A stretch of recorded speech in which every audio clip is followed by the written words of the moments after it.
All right, what's good, folks? We're live. We're doing stuff. We're doing stuff. It is me, the guy who cannot speak, and also Whoops is here. Yes, Yeah, I am here as well. It's two of us. it's just us two. Everyone else died. Nobody wants to take part in our very cool tier listing live streams where we talk about the most important anime of all time. So we will Apparently, finish the job ourselves. it's not high enough on their priority Yeah. ranking the best of all time. We should have been ranking the worst of all time. Maybe there would be more people interested. That'd be interesting. Yeah, that'd bring about a little more excitement, perhaps. It turns out some people's lives are more important than this stream, which is just I can't fathom such a thing. I know, right? For the millions of viewers that are waiting. Right. So, Panic might be joining us at some point. We don't know. He said he might join us while driving, so you might be able to get a cool car accident out of this. I really have no idea. That'd be something interesting, though. There's no driving anime on our list, are there? I Uh, guess Girls Last Tour is yeah, Girls kind of Last has Tour some is driving. So oh, Girls Last Tour we'll is save on here. that. We'll save that for when Panic's here. Yeah. Any vehicle based anime, so we can skip Arya as well. Is Arya a vehicle-based anime? They do like boats. Okay. Nice Uh, high octane gondola racing. exactly. It's like skate, but with gondolas. That's awesome. I thought I saw Well, something no. about skate. Never mind. That show is wild. That show was fantastic. Where's season 2 of that? It's already been like 4 years since they did that. They're not gonna do it because Sk9 doesn't work. They have to stick it. We came up with Skatey 2. Skatey 2, the Yeah. crossover of the century. That's what the sequel we brainstormed when we reviewed the show. Awesome. Okay, so are we just gonna hope that Panic shows up soon and talk fill the time in the meantime, or do we just continue where we left off? Nah, let's just continue where we left off. Whatever shows we can talk about. So the first one we've got left, we've only got like 25 left, so we are almost done with this. We're also gonna do. I kind of wanted to see if maybe we could add some things. I mean, we won't add anything to the tier list physically, but like just bring up ideas for what we would have considered for top 100. I wanted to do Yes. like two different editions. One would be like top 100 kind of based on reputation, if that makes sense. That might be a little too specific, but I do have something that would fall No, under that makes category. sense. Yeah. Okay. And then also one that we would put on just like based on our own taste. Like we wouldn't expect everyone to agree that it's top 100 deserving, but we still think it is personally. Yeah, like one version is we sort of feel it should be on there in a general sense. Yeah. And one is more personal. Yeah. That makes sense. Yeah. I'm just Um, my headphones. So the first few we had, like Monster, Death Note, and Higurashi, I think we left because none of us watched it. Oh, none of us have seen either of these. Dang. I think so. I think we slid into the end, but they crept back to the front of the list again. Dang. Can't believe neither of us have seen Death Note. The most popular and influential anime of all time. Yeah, I mean, I still haven't seen Death Note. I have seen it, but it's been like 15 years, so I could tell you basically nothing about it. So I think that's why I abstained on sharing my opinion. Dang. We still have to represent it somehow, so I'll just make another pointless tier, as I have done many times on this. In this Just so series. we don't know. Yeah. Let's see. We can have a we don't know tier, and then we can have a we don't care tier. We don't know. There we go. We don't care could just be some other things. I'll just even make it unreadable like that. That's good. Perfect. Yeah. All right, so Death Note, Monster, Higurashi, which is, I suppose, the OG Higurashi and not the new one. You fools! Yeah, I know, we're such fools.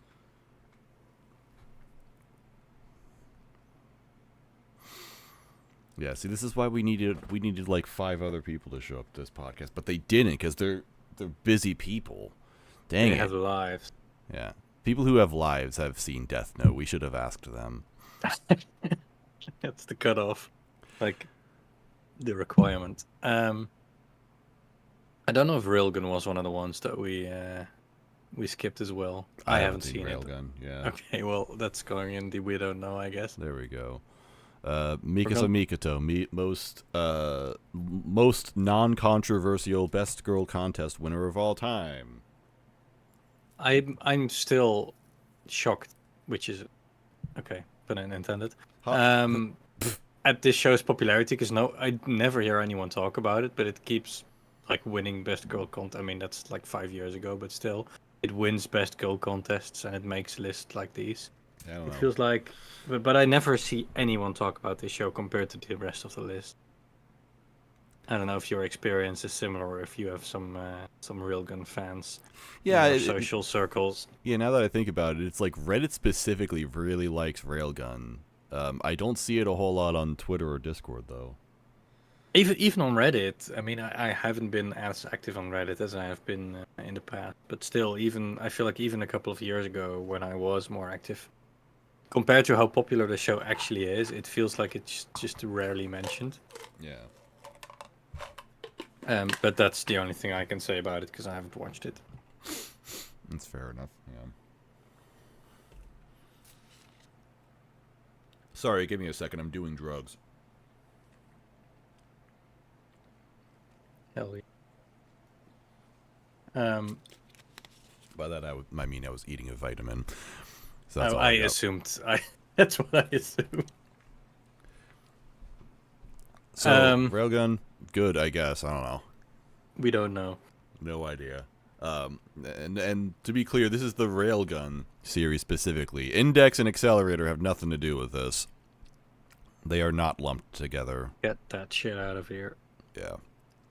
That's the funniest thing. I never actually see people say they like Index or... Well, I've seen some people say they like Accelerator.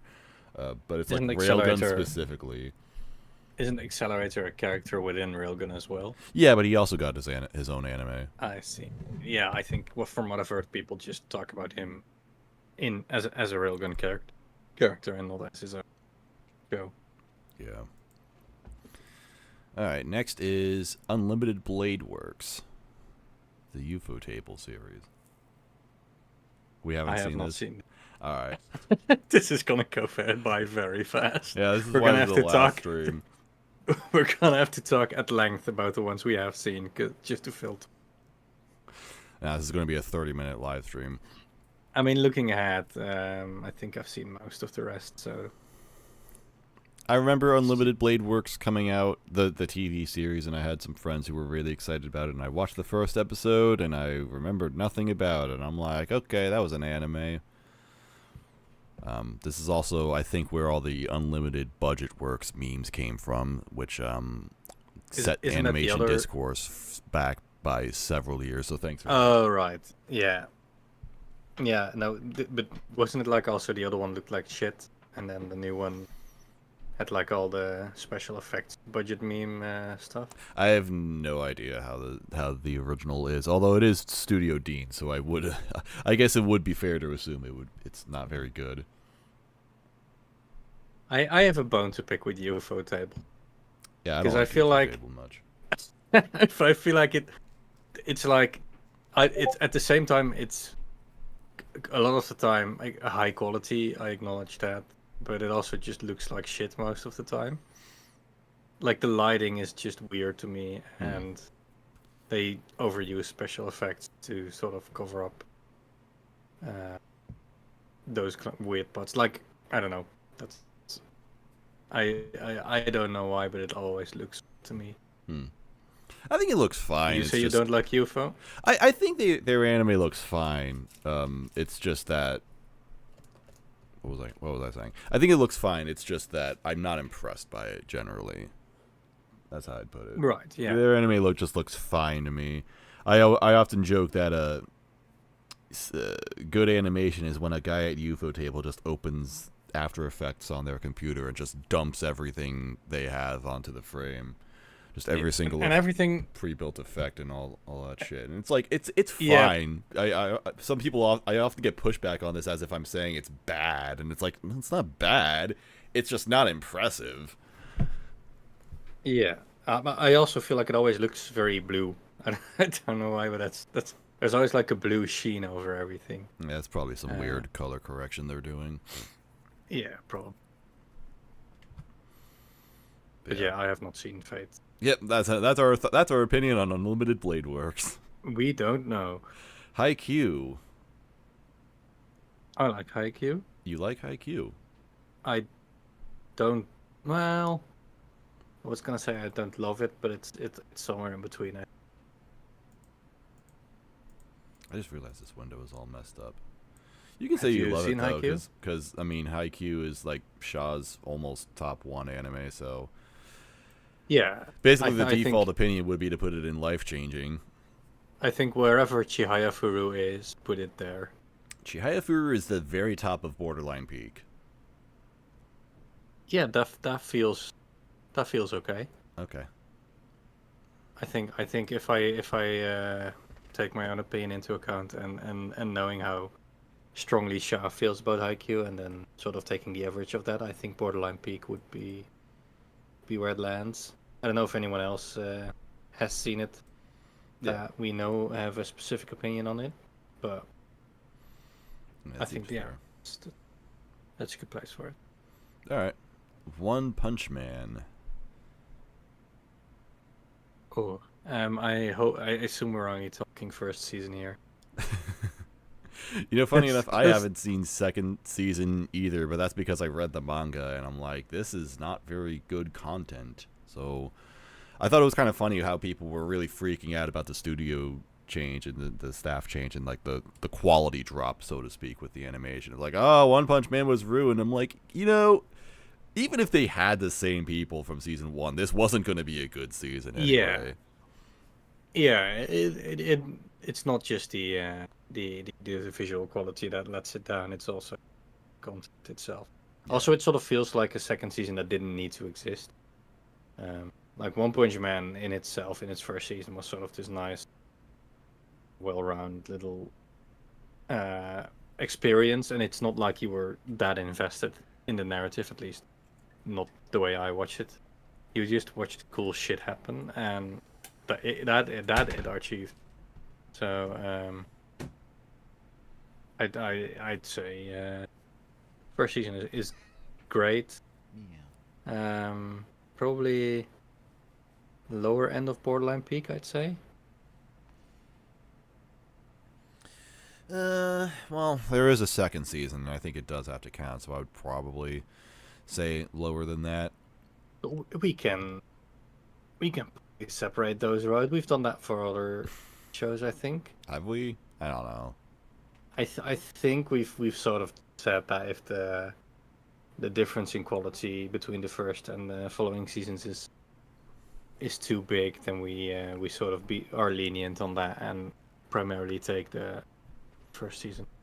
The thing about One Punch Man, though, is that even though the second season, like I agree with everything you said, except for the fact that it actually does eventually develop a story that is worth being invested into. Essentially, whenever we get season 3, that's when the story finally picks up, and like it doesn't completely justify all the stuff that happens in season 2. Like a lot of that could still have been cut, but season 3 is where they it starts to have a point again, and it actually does some really interesting stuff.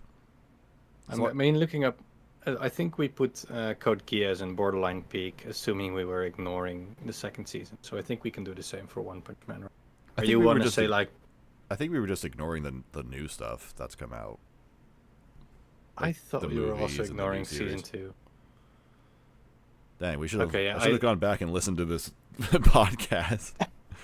I'm pretty sure like the first 2 seasons are, or Code Geass of the same-ish period where they came out, but we chose to only go by season 1, and that's why it's in borderline peak. I don't know if there's anything else we applied this to. Looking at the list, I can't. I really don't think tell. One Punch Man deserves that, though. You don't think One Punch Man deserves season 2 to be ignored? You mean? Yeah.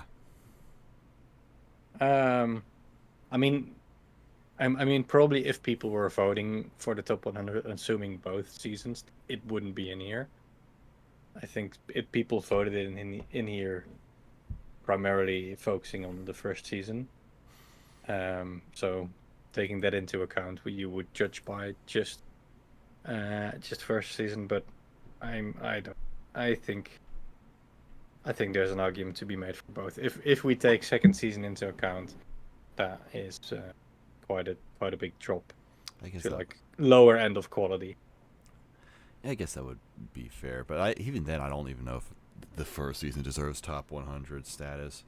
I don't know. It's a weird feeling. But yeah, I guess I would go with that, but I'd still say quality.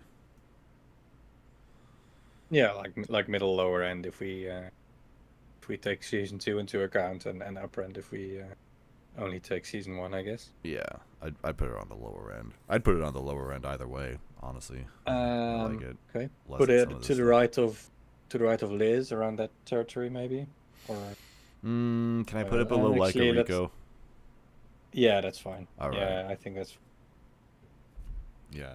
Sorry, Panic. Fubuki hot, but Chisato hotter. Also, I don't like Fubuki. She doesn't do much, does she? No, her entire character is that she's the hot lady of the show. That's the character. What a great character. She has more personality than that, but she doesn't. I mean, it's not much more. Yeah.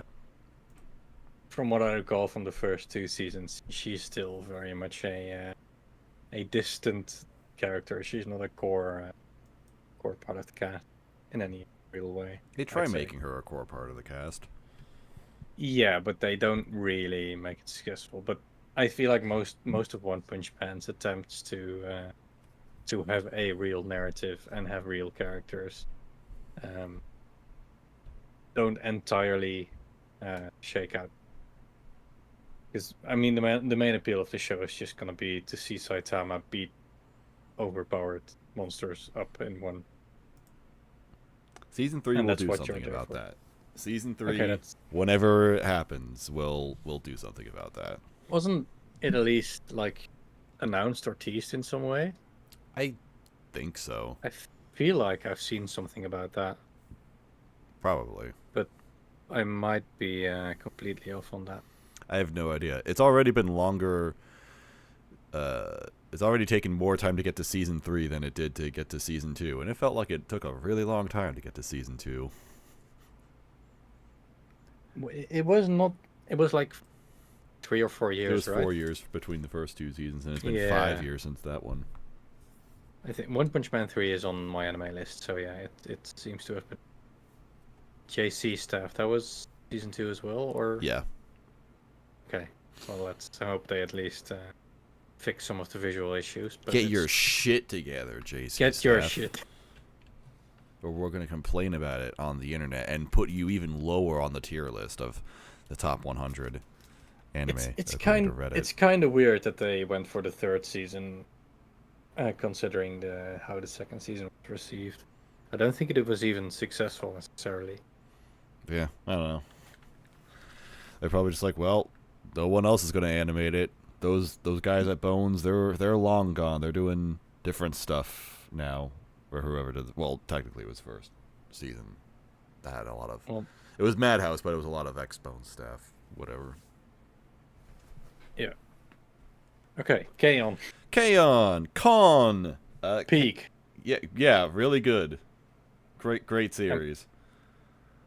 If we were just talking season 1, maybe not, but taking season 2 and the movie into account. Yeah, this is one where we will accept season 2 because that's most of the best stuff. I think it's fine to emphasize the best season for most of the entries on. Yeah. To lean heavily on that one. I might might push for life changing. I think it's pretty iconic in its genre. I wouldn't mind life changing. Yeah. Yeah, hell yeah. Put it ooh, between ping pong and out taxi. Is that too much, or would you say that's fine? I'd say that's too much. I wouldn't mind just putting it at the bottom, essentially. Sure. Yeah. Now Keion is the gatekeeper of the life-changing tier. It used to be Goku. Hell yeah. Then it used to be Miyazaki. Now it's Keion. That's how anime progressed.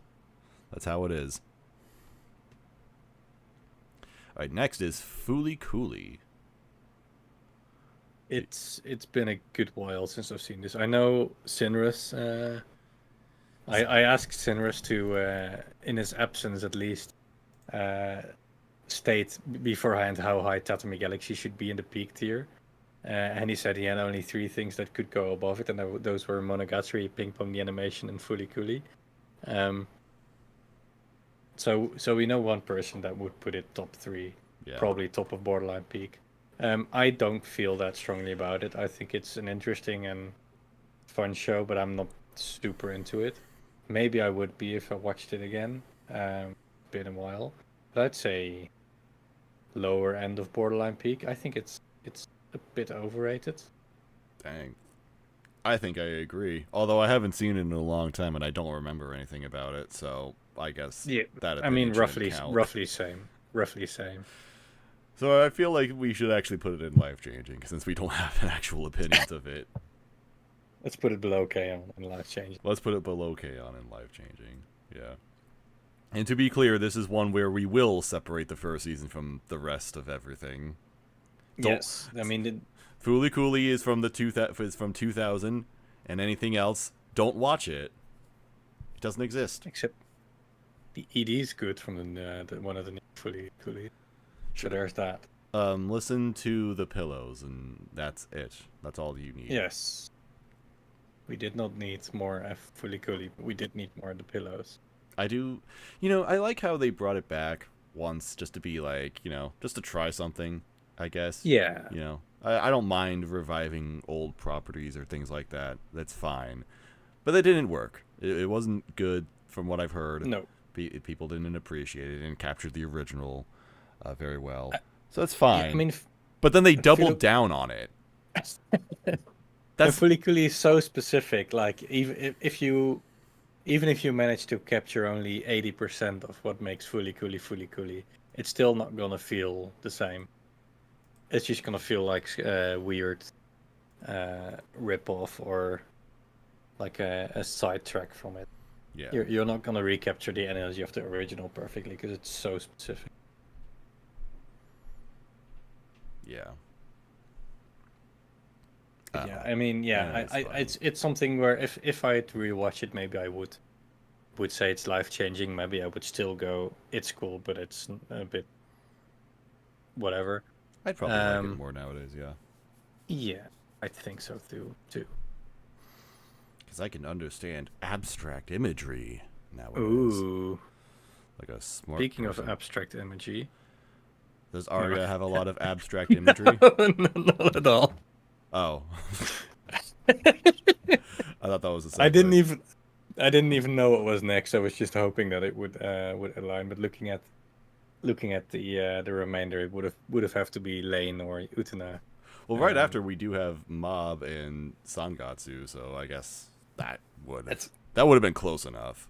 Yeah, sure. No, but Arya, it's been a while. I was kind of bored by it, and I like slice of life, and I like slow, Iyashike, taking the moment type shows. But I mean, this I just couldn't get into the characters. I found them dated, and not that interesting. Maybe a bit one-dimensional. And the energy just wasn't there for me, but I also acknowledge that it's been a while, and I might have just not been in the mood for it, but I'd say mid. Alright. That's probably how I'd feel about it. I've specifically avoided Arya because I feel like I wouldn't enjoy it much. Sorry, Bex. I like Amanchu, which is adjacent. I did But not like Arya, Manchu. I mean, then you're definitely probably also not gonna like Arya that much. Yeah. But yeah, Arya, I wasn't sold on it. All right. So mid it is. Mid. Aria the mid. Mob Psycho 100 is next. I think that mob is good. I like the first season. I don't like the second and third season as much. Why don't you like the second season? I don't really like the. It's been a while. I just remember not liking at least one of the arcs. But I could not tell you. I think it was the Reagan-focused one, which I think is the one people like generally. But I mean, I'll be honest. I don't remember much about what happened in season 2. I just wasn't feeling it as. Yeah, I mean, it's very poor, poor discussion from me. Just putting it out there that I didn't like it, but not being able to recognize why. I don't know. I'd have to like read back comments from myself in like 2017 in order to find out why I didn't like season 2. But season 3, I just didn't like the end, and it took such a long time to build up to that, and it didn't really feel like it paid off. Season 2 had it had the fight with the other Esper guy, and it also had the Reagan arc was when both of them kind of Reagan and Mob kind of separated from each other for a little bit, and Reagan was like struggling with his I think he got really successful with his business, and then he started struggling, and then Mob's like, yeah, I always knew you didn't have powers. Oh no, yeah. No, I like that one. I didn't like the arc where they go into this like psychic world in Mob's head. I think that's what happened, right? That's season 2, right? I think that was the fight with the Esper though. That was the best episode. It felt I don't know. I think they go into Mob's head and well, this is just really poor discussion for me. But I think they go into Mob's head and they just really on the nose try to get at the struggles with Mob's dealing with his psychic powers and his awkwardness and shit like that. And I don't know, I just feel like going into the mind and laying it all out that thickly. I think that's the part that didn't really appeal to me. If I'm digging deep into my memories of season 2. But again, I don't have a strong argument against Mob. Nor for it. I like it. I don't love it. I thought the first 2 seasons were really good. I would agree though. I didn't like season 3. I didn't like the way it ended. It was just too much. Season 3 was kind of a season I thought didn't need to exist too much. Like basically when we got to season 3, it's like, all right, just deal with the broccoli and Dimple and then Tsubumi, and that's about it. And they did do that, but there's also like 6 episodes too much of it, I think. Yes. Not that it's bad necessarily, but I kind of feel like the first 2 seasons did all the series really needed to, and then season 3 was just like a little extra, and I wasn't that into it. I also don't even think Tsubomi needed to be dealt with, at least not to this scale that it's the climax of the entire series. Because she just felt like this sort of narrative device, just having a character that Mob has developed feelings for, but I don't think it needed to be addressed in this major way. It didn't feel like a gaping hole in the story to me that needed to be patched up before the end. It needed to be addressed, but like I agree that it didn't necessarily need to be. Sorry, hang on. It needed to be addressed because like she was a plot device, but I agree that it didn't need to be the finale of the series necessarily. It didn't need to be this big climax. Like that was like my thing. It's like, did we really need to have this huge, massive fight with every character in the series like this? I thought it was ridiculous. Yes, I agree. So where would you place it? I'd actually put it in borderline peak. On the lower end though, maybe. I was thinking top of quality, so yeah, Top I of can. quality. All right. I mean, if you say, yeah, no, I'm fine with lower end of Borderline Peak. Just put it at the bottom or something. I don't know what else is in there. Let's put more stuff in quality because there's so much in Borderline Peak. I don't even know if I want to put it above Mau Mau. Yeah. I mean, I wouldn't also put it above Mushishi. All I'd right. say between Spice and Wolf and Mushishi. All right. That works for me. All right. Next is one of your shows. It's Sangatsu. Yes. March comes I in mean, like a lion. this is life changing for me. Just like right next to Tatami Galaxy. Uh, Below it, I will say, but yeah, I think this is basically like if Your Lie in April was a good show. That's exactly how I feel about it. Thank you. Like Like this. if you watch Your Lie in April and your sense of Your Lie in April is okay, yeah, I get it, I get what it's going for, but this is kind of dumb, then you should be watching Sangatsu no Line because everything that feels dumb about Your Lie in April is done excellently in Sangatsu no Line, while also looking really good, having a very good soundtrack, um, just being great. I will say the second season for me, I didn't like it as much. I didn't love the bullying arc. I don't love Really? bullying arcs in general because I feel like they always kind of come down to the same things. I feel like Sangatsu Line was a really good bullying arc, but I don't know if it needed one.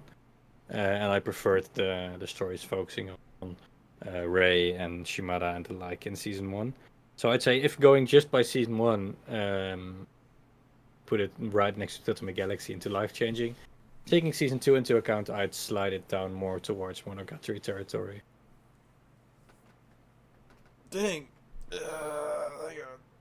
Stretch. Where's Sinris to talk about suffering angels?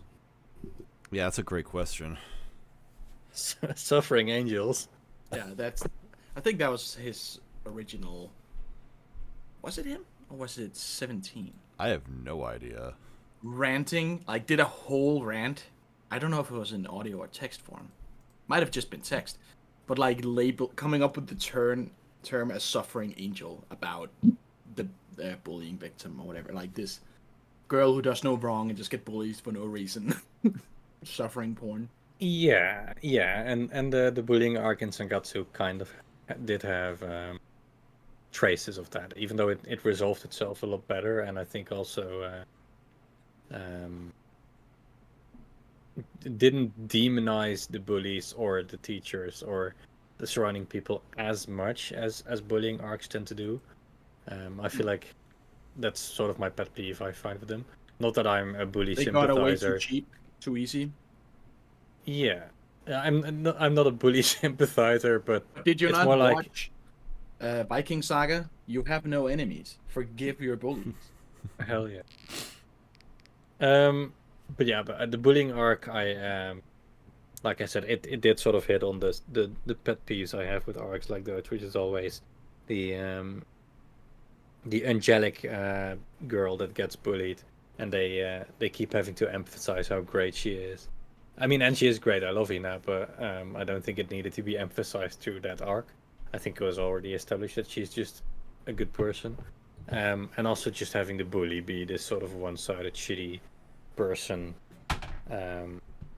without really properly exploring any reasons. It just feels arbitrary at times, and Sangatsu kind of avoided that for the most part, but it still kind of treaded into that territory in its second season. But the rest of Sangatsu no Line is fantastic. 11 out of 10. GOAT tier, I'd say. I thought the bullying arc was fine. That is my take on that. How do you feel about the rest of it? Really good. I like it a lot. Okay, so you also think the bullying arc is the weak point of the series? I don't even know if no, I wouldn't say that. I think the weak stuff was the stuff with Ray's sister. Yeah, I can see that. I like her, but she does feel a bit tangential to the series, Yeah. especially with the relationship with the old guy. Yeah, that dude. I think his name is Goto. Yeah, I mean, it's not perfect, but I think the highs it hit are just sublime, and I think it hits a lot of them a lot of the time. And like 90% of it is excellent, 10% of it is iffy, but that still averages out to a an easy 10 out of 10 for me. I think I remember something. I remember a very specific opinion that I had. Core memory unlocked. I remember not. I remember liking the first season, but I had a bit of a problem with it in the moment where at first I was really invested in Ray's character specifically, and then in the second half of the first season they started to take focus away from that. Like they brought in Shimada, they brought in his, I think his sister was introduced then, and they started to focus a little more on them, and I wasn't so into that, at least in the moment. But then after second season, I realized that expanding the story and having more focus on these other characters was kind of the point of the series overall, and it worked better in season 2. So I liked that better. Maybe that means I would like season 1 more in retrospect, because I only watched it when it first came out. But I mean, it did hold something. It did hold something back from me early on, at least. I don't even think Ray is, even in season 1, was my favorite character in the series, or like it's not a character I would put in like my top X characters. But I think as an ensemble or ensemble, I never know to now pronounce that word. I think that's the strength of the series. So, and I think that's still present in season 1. So yeah, I mean, based on that, I'd say you'd probably like season 1 more, having that in mind and being less fixated on Ray. I like Ray. Ray's a good boy. He's a good boy, and he for the he's the protagonist that the series needs, and he's also a great character. But it's not, and it's not the Ray show, and I do like that. I mean, for like the first 10 episodes or something, it kind of is, but I like how it expands beyond that. And Shimada is one of my favorite characters of all time, and easily my favorite character in Sangatsu. I would advocate for this being a little bit lower though. I'll keep it in life changing, but not quite this high. I put it below Nichijou personally. Who? Can we put it between Monogatari and Nichijou? I'll settle for that. Yeah. Yeah, that seems that. I mean, yeah, I think everything that's above that I can live with. Yeah. All right. Next is Made in Abyss. Don't like an Abyss. Dang, this is another series that I've given multiple seasons a 10 out of 10. Although maybe I've changed the first season in retrospect. Cause I feel like I'm so negative. I just don't like. Yeah, you only spent like 10 minutes talking about why Sangatsu no Lion is your favorite anime. Why are you so toxic? I mean, more like the amount of shows in this list I don't like versus the ones that I do is probably more on the negative side than most people would be rating this list. I mean, for what it's worth, Made in Abyss has always had its haters, and I totally get why someone would not like Made in Abyss.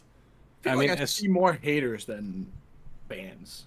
I don't think that. At least they're more outspoken.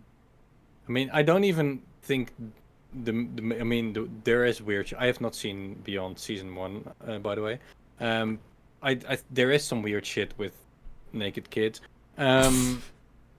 Just putting it out there, but that's not even like the thing that breaks the series for me. What I just didn't like is that the first 3 episodes, it's just this really nice job of establishing this town set up around the abyss, and it talks you through some of the shit that goes on in there and the different layers, and sets up this nice adventure. But then once they get in there, it feels like, oh, this is less interesting than the society that's built around it, and now it's just wilderness survival. So that's sort of the part where it disappointed me. I just don't like the adventure as much as I like the town around it. And also, it pretty extensively discusses different layers, especially the first few that they run into, and then it just shows it again. and it just feels like it's sort of doubling up. Like you've already told me what goes on here, and now you're showing me, and yep, that's what they said would happen. Maybe you forgot. What? Sorry, you cut off for a second there. Maybe you forgot what was happening, and then they had to remind you. Well, Maybe. I like it because they describe it and it's graphic in their description of it, but I kind of think that just getting a description of it doesn't really sell it. So then once you actually see it happen, it's like, oh shit, this is crazy. This is for real. Yeah, I mean, I get what it's going for, but I mean, not being that much down for the adventure thing anyway. And I also don't think it does that much interesting with it. It does feel a bit Monster of the Week, which I guess is also a common criticism for at least the second half of the first season. I'm not that down with it. I don't think it does that much interesting with it, other than building up a pretty interesting world. But I feel like it also kind of covered all that in the first 3 or 4 episodes. And after that, it sort of ran out for me. I am going to request that you watch the rest of the series, because I think that you'll end up appreciating it a lot more. Not season 2, but the movie, Dawn of the Deep Soul, I think it was called, that introduces another one of the White Whistles, another Ozen-like character, and the way he is incorporated into the world itself, the kind of character he is very fascinating and a very interesting take on the Abyss in general. And it does a lot more stuff with like functions of the Abyss, and it's a lot less of an adventure. So this movie is a lot more like mechanical with the setting and the world building and the characters and stuff like that. And season 2 is, I think, even more so, because essentially Rico and the others, they basically stop in this one particular area of the Abyss that is totally unique and is basically its own setting with its own subset of rules, and it's not much of an adventure there. They're basically in this one setting for the entire season, and it's just kind of seeing about how the setting works. Like the setting has kind of like the Abyss itself, it has very, very specific rules, and seeing that come into play is very interesting. And the way the characters live their lives based on this society, based on this setting, is like, yeah, that's a core thing of it. Like I've heard that of season 2, because it's the thing that I didn't really like about season 1 is how it was just the wilderness, and they were just running into monsters and trying to survive, and that's cool, but it didn't really stick with me. So yeah, I mean, having a bit more meat to the world and its inhabitants in the second season sounds good. Yes, season 2 is where I think Made in Abyss really finally like lived up to its potential and became not only the series that I wanted it to be, but I think the series that a lot of people wanted and expected it to be. Cool. So based on season 1, I'd put it in mid, but I also know that it's kind of an incomplete opinion. Yeah. I would definitely put it in life-changing, because I've given both seasons a 10, or at least the second one a 10. I thought it was perfect. But I can settle for borderline peak, at least, because I don't think anybody else in the podcast would agree that it's a 10 out of 10 series. I'd put it right around Shinsekai Yori, because I think they're similar enough. I'm sure I love it whenever I get around to it. Yeah. I mean, yeah, I'm fine with Shinsekai. I mean, the series are both similar territory, where I acknowledge a lot about the world building it does, but I wasn't invested. Yeah, Made in Abyss is Shinsekai Yori, just with better characters. Which really is all that Shinsekai Yori needed. And also better animation, way better presentation. You heard it here first. That's right. Oh, by the way, Panic, you missed us just completely whiffing on several important series. So if you have anything to say about Death Note, Monster, Higurashi, Railgun, or Unlimited Blade Works. Where'd you put Death Note? In the tier of we don't know. Oh, I like it. I've been watching it since last time. I'm like halfway done. I was honestly shocked how little I've had spoiled. I thought I knew everything. I didn't. There's like one specific thing that I know happens at like halfway into the series, and then people say it gets bad after that. And I have no idea. Well, it's That's what I've definitely heard. weird where it is right now. I don't know where I would put it. I'm not done with it, but it's pretty good. We'll say Shocking, I know. Controversial take. We'll just Death say Note quality good. for now, like bottom of quality. Yeah. Yeah, it belongs in quality. Yeah. No one will complain if we just put it in the exact center of the list. Do you have any opinions outside of the ones we already mentioned on Haikyuu or Arya? Haikyuu. Where'd you put Haikyuu? Top Top of of Borderline Peak. Peak. That fits. It's extremely hype when it's hype. The movie was good. Nice. Oh, and FLCL we've Fully run coolly. into Yeah. Coolly. It's the think kind of it's like iconic in a way that I don't understand, but I appreciate others. I appreciate why other people love it. I think I feel sort of the same. Like I remember watching it and being like, "Is that it?" Yeah, it was very pretty. I didn't get it. I'd like it now. I don't know. We'll put it in life changing for Cineras' sake. Yeah, for Cinemas. Also, Yeah. I was also gonna say putting Haikyuu up there for Shaw, but Yeah, that's we what did we consider that. yeah. I we mean, already put something else up there for Shaw, didn't we? we was it pushed Science Gate up further Science because Gate? of Shaw. I think that's the main one. I think that was it. Gintama, we put Gintama and Borderline Peak for Gintama. Shaw. Right. Yes. We've done enough for Shaw. Yeah. If she wants more, she can fucking show up. Yeah, Shaw. God. Imagine if she just joins at that very moment. That'd be great. She's been listening the entire Bing bong. Hey guys. waiting to be called out. All right, next is Kimi Nanini. Your name. Oh, Kimi Nanini. Kimi I Nanini. I am not up to date on these inside jokes. It's not an Alright, inside you joke. just- It's just a thing I made up. There is no explanation. It's kimchi. Kimchi. Kimchi Wawa. I think your name is okay. I am not annoyed by it. I am think- also not impressed by it. I don't know if this is a controversial take. I think it deserves a high ranking for being an incredible gateway for people to get into anime. I think a lot of people watched it who didn't really know anime at all, and they found their way in here. It's the Slipknot of anime. Slipknot of anime. That's I don't I know would if I never. I don't know if I appreciate that. Although I'm not a I Slipknot don't fan, so even- I don't care. But I love I Slipknot. don't even know. They- That's They have converted a lot of people from listening to like kind of edgy rock into metal. At least it did for me. I love. when I Back just love when I was a youngin. I just love the comparison because Yeah.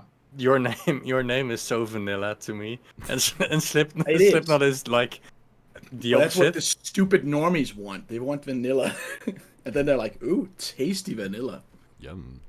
And then maybe they'll check out Silent Voice, and then they'll check out a bunch of other stuff. They should check And out then- the Silent Voice. And then a couple years later, they're watching like Blue Archive, the animation, Oh boy. sharing Yeah. gifs of feet being sucked on. This is why actually, this is actually why Kimi Nanini deserves a lower placement for being a gateway series, because now we have more Blue Archive fans. If They did if it. even one person started playing Blue Archive because they watched Your Name, that is a failure on society's part. Well, got me there. Just- Almost guaranteed. There's hundreds, if not thousands, of people playing Blue Archive because they watched Your Name at some point. That is extremely sad. I hate knowing that. Yeah, so And for knowing, that, it deserves life changing. knowing that, are we putting it in hell? in mud? I For like. being the Antichrist, the corrupter of the innocent.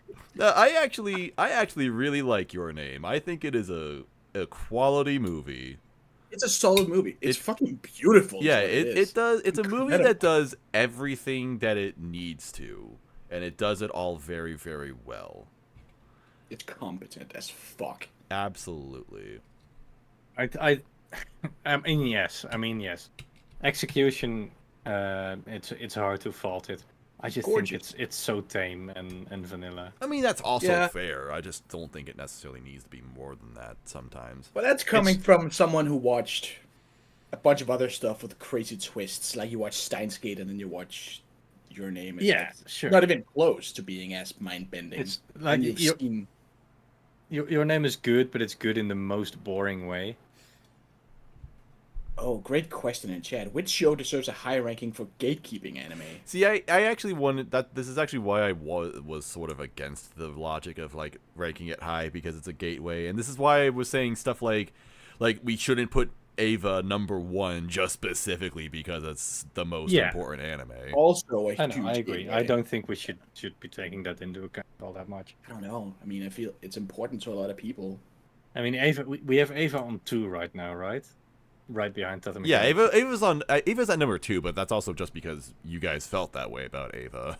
I said I wouldn't. I said it wanted it to be life changing just because it's good. I didn't want to take into account its importance that much. And I mean, going by quality, I'd slide it down to like. I don't know. I think stuff like that ping pong matters. territory. Like the impact it's had. Yes, I in the mean, media matter sure. as a whole. But I wouldn't put it #2 if I. I go probably by... wouldn't put it in. I'm not sitting here arguing for it going in life changing though. I mean, I would put it in probably very high quality. Yeah, Your Name and Quality right? is fine actually. Yeah. Yeah, good. fine. Yeah. It's solid. What else is in quality? The stream is behind. Like... Apothecary Diaries, Monster, Mob, Spice and Wolf. I'd put it somewhere in that top 5. Yeah, I'd put it like. I mean, like I said, I'd put it mid, but considering it general appeal and what I hear from you, I think like between Mob and Spice, good. I think we'll do that. Right below Mob. Yep. All right. Next is Hoseki no Kuni. Oh, I never got as into this as other people seem to have gotten. It's very much a slow burn. I remember watching it and not being impressed by it like at all at first. And I even want to say I might have dropped it when I first tried it, and then I was convinced to keep going with it, and I ended up liking it.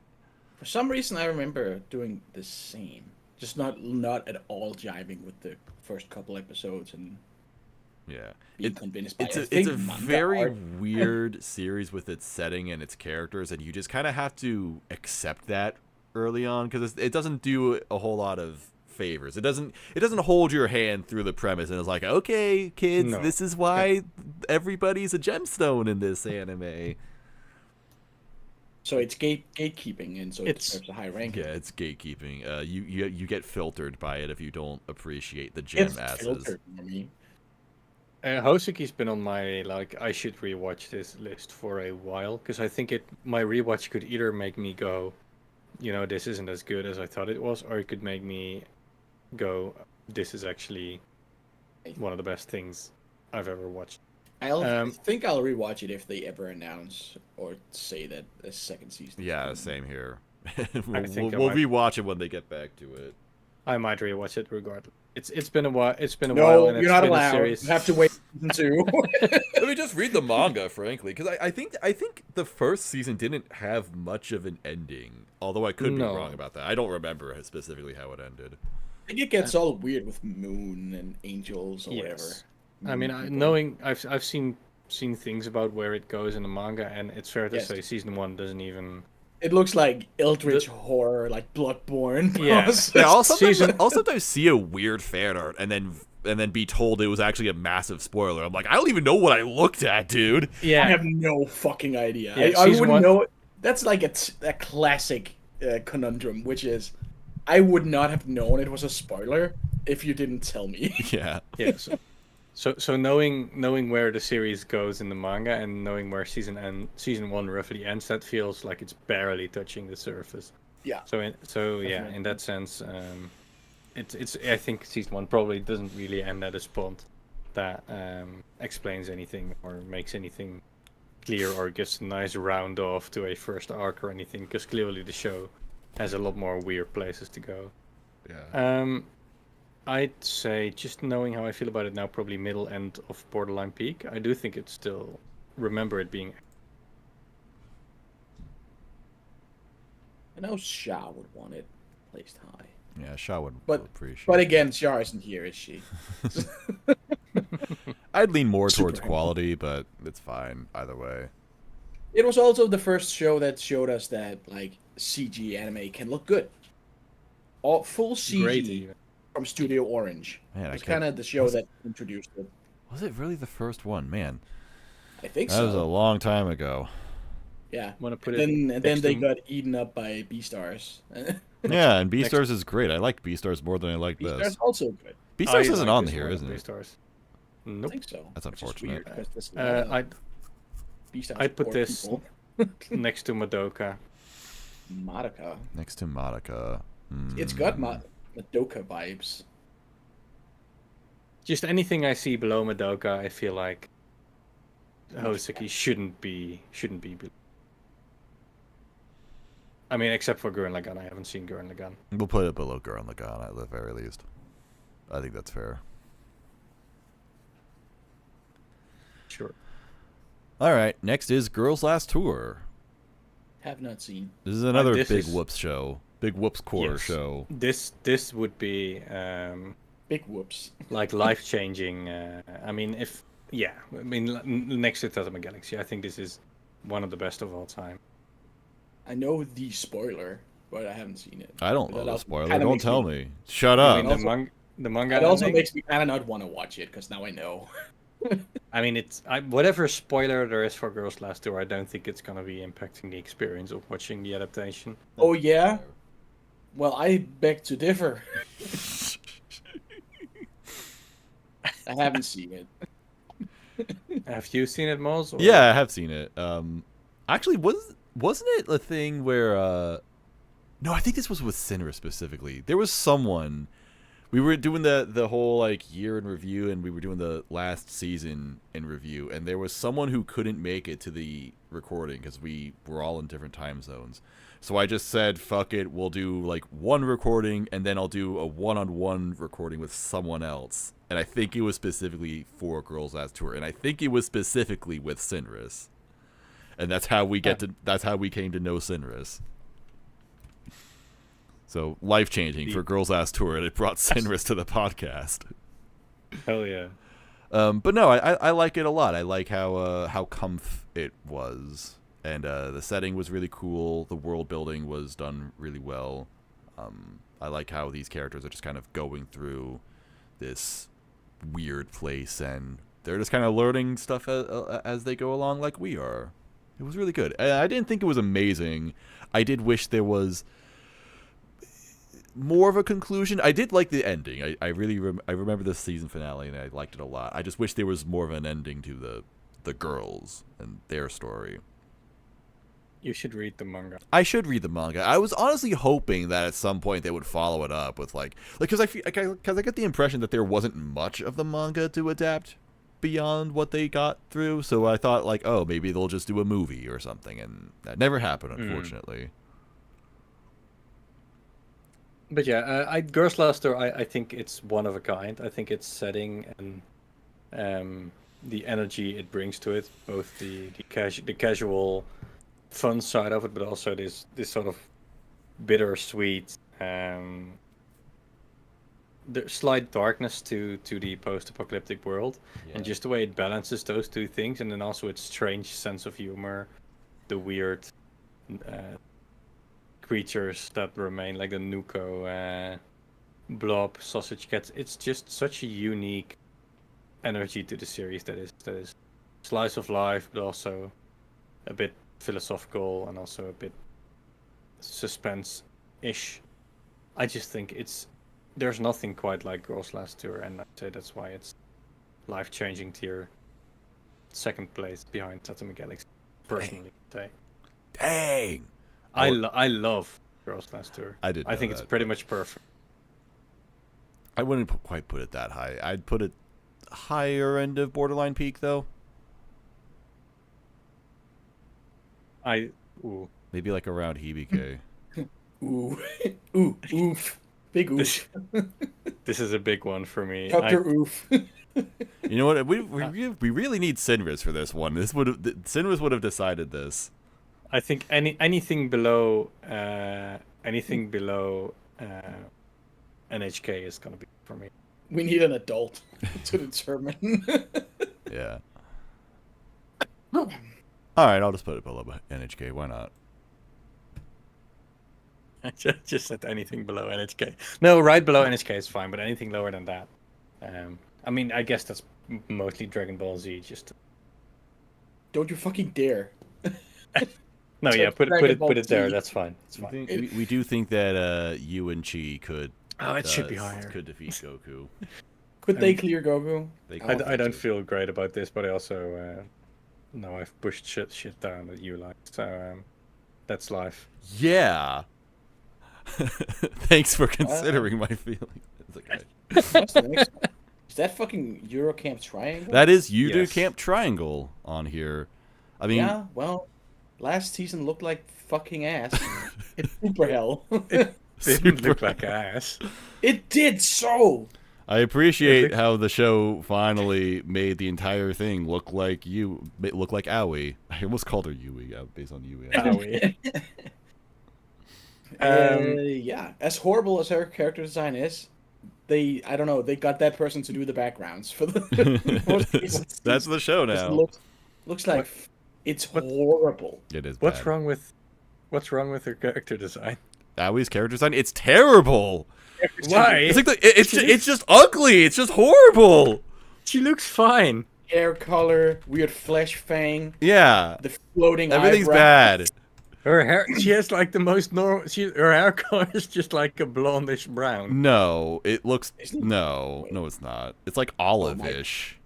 Maybe I'm just colorblind. Yeah, I'll say olive. Yeah. Okay. I didn't think that was gonna be the character design that you had beef with. Oh yeah, this is me and this character design go way back. Who I else? said some things about this. Things were said. Words were had. Are there I have other no character issues. designs that are worse, in your opinion? Not in this series at the very In least. Whoops's opinion. Oh. No, I just hear people complain about Chiaki looking That- stupid. Is that glasses? Yes. I didn't I know don't like I didn't know that she was at all. also controversial, but I do hate this character for what it's worth. I despise with a passion anybody but the main two. Yeah, pretty much. Anybody but the main two, and also fucking forgot their names. Rin's grandpa, he's cool, and also He's cool. Nadeshko's sister is extremely Hot and attractive. cool, yes. So Yeah. those characters are fine, but the glasses girl Those four. and ugly can hang. flesh fang girl, I wish they died. There's also Dog Girl. I don't remember enough about her. She's whatever. Hey, now. She Girl with exists. dog. Her whole thing This- is she has a dog, and there's This the hurts. teacher who drinks. This hurts to listen to. Yeah. Do you Anytime like spent- Unicamp Triangle? Whoops. I think season 1 was probably It was one of the great. best slice of life I had seen at the time, and I- it's not like I I- hadn't had seen very little at the time. I'm an avid camper, and not like an avid camper as in Yuri Camp fan. I love camping in general, and I think Yuri Camp probably captures that feeling Yeah. better than I could have imagined an anime could ever do. I don't even camp, and I agree. Like it just captures everything great about being outdoors. It made me want to. Even Sleeping though I outdoors. fucking hate sleeping in tents. It's like my least favorite thing to do in the world. I hate it. It made me want to do that. I Like, like it. There is just that specific moment of waking up in the morning at like 5 in the morning because you're in a Like P. Diddy. because you're in a tent and you slept like shit, and you wake up and you zip open the tent and you put on your shoes and you walk through the wet grass, and there's already someone sitting there who also Yeah, you slept wake like up. shit. First thing you do is step in bees and have wet, cold feet. It's awesome. And there's already someone sitting there who also slept like shit, heating up water You on a slept burner to horribly, make you're gonna coffee. And I make know that bad sounds instant like coffee. I know that sounds like shit, but there's a fucking magic to that. And And you have Eurocamp, to get up a couple times a night to pee, and you get wet yes, feet every time, and it fucking sucks. yes, and you have to walk 10 minutes to the toilet and back. Yep. But Wait, every you just pee next to the tent. What do you mean? but there is a magic Pee to in your that pants. shittiness It that fucking- Eurocamp just captures. They don't. No, I don't think they ever went to pee in it. No. Eurocamp Triangle would be a lot better if they peed in it. Where's the piss episode? But The one anyway- about how impractical it is. I was so astounded by season 1 and how it captured that essence. And the way I described it made it sound like shit. It's not that. Season 1 is Shit. great. But Isn't? it captured that atmosphere Well, it's essentially perfectly, everything about it, and that was already good. I don't know. extremely important to me. And then, in addition to that, Rin and Nashiko being two excellent leads. Was it a lead-in to the wave of cute girls doing cute things, but specifically cute girls doing very specific hobbies? No, shows we that's got? been I around don't. for a while. Yeah, I don't know if this really did anything. This has always been a genre. Anyway, It came so after, like DIY and the one where they fish and like do very specific after-school activity. Nah, that's always been a thing. There was one about making mugs. I think it has like 2 or 3 seasons. that show is actually quite good. Yeah, That I've should heard have good been things. on this list. I also got a. Sorry for interrupting again. I got to shout out this comment in chat. It says, "Why they Google search for the Unicamp character I goon to the most." Most goonable. Anyway, so based on that experience, season 1, excellent, amazing. I think I gave it like a 9 out of 10. Second season, it was strong enough to be able to continue that feeling, or revitalize it, making the second season also great. But the third season, and it's not because of the art style, it's just because I feel like it's been there and done that. And 2 seasons was sort of the perfect amount for me, and now it's just starting to phase out, and I didn't even finish the third season yet because I'm just not that driven to watch your anymore. I've been saying from day one that season 2 or 3 should have been them in college and not with the stupid sidekicks. The movie is them as adults. And Yeah, it's great. I was going to say the movie is a time skip, isn't Oh it? yeah, but it's bad because it has like No. the content of an episode, but stretched to infinity. That's fine. No, it's That bad.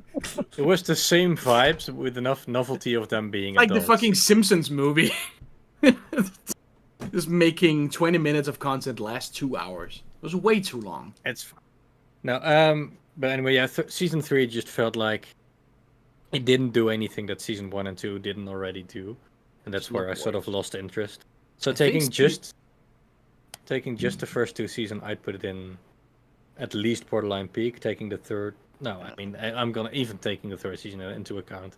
It's at I least think Borderline season Peak 1 for me. is the one where you can at some point see the Google Maps watermark in the backgrounds. That's season 2, I think.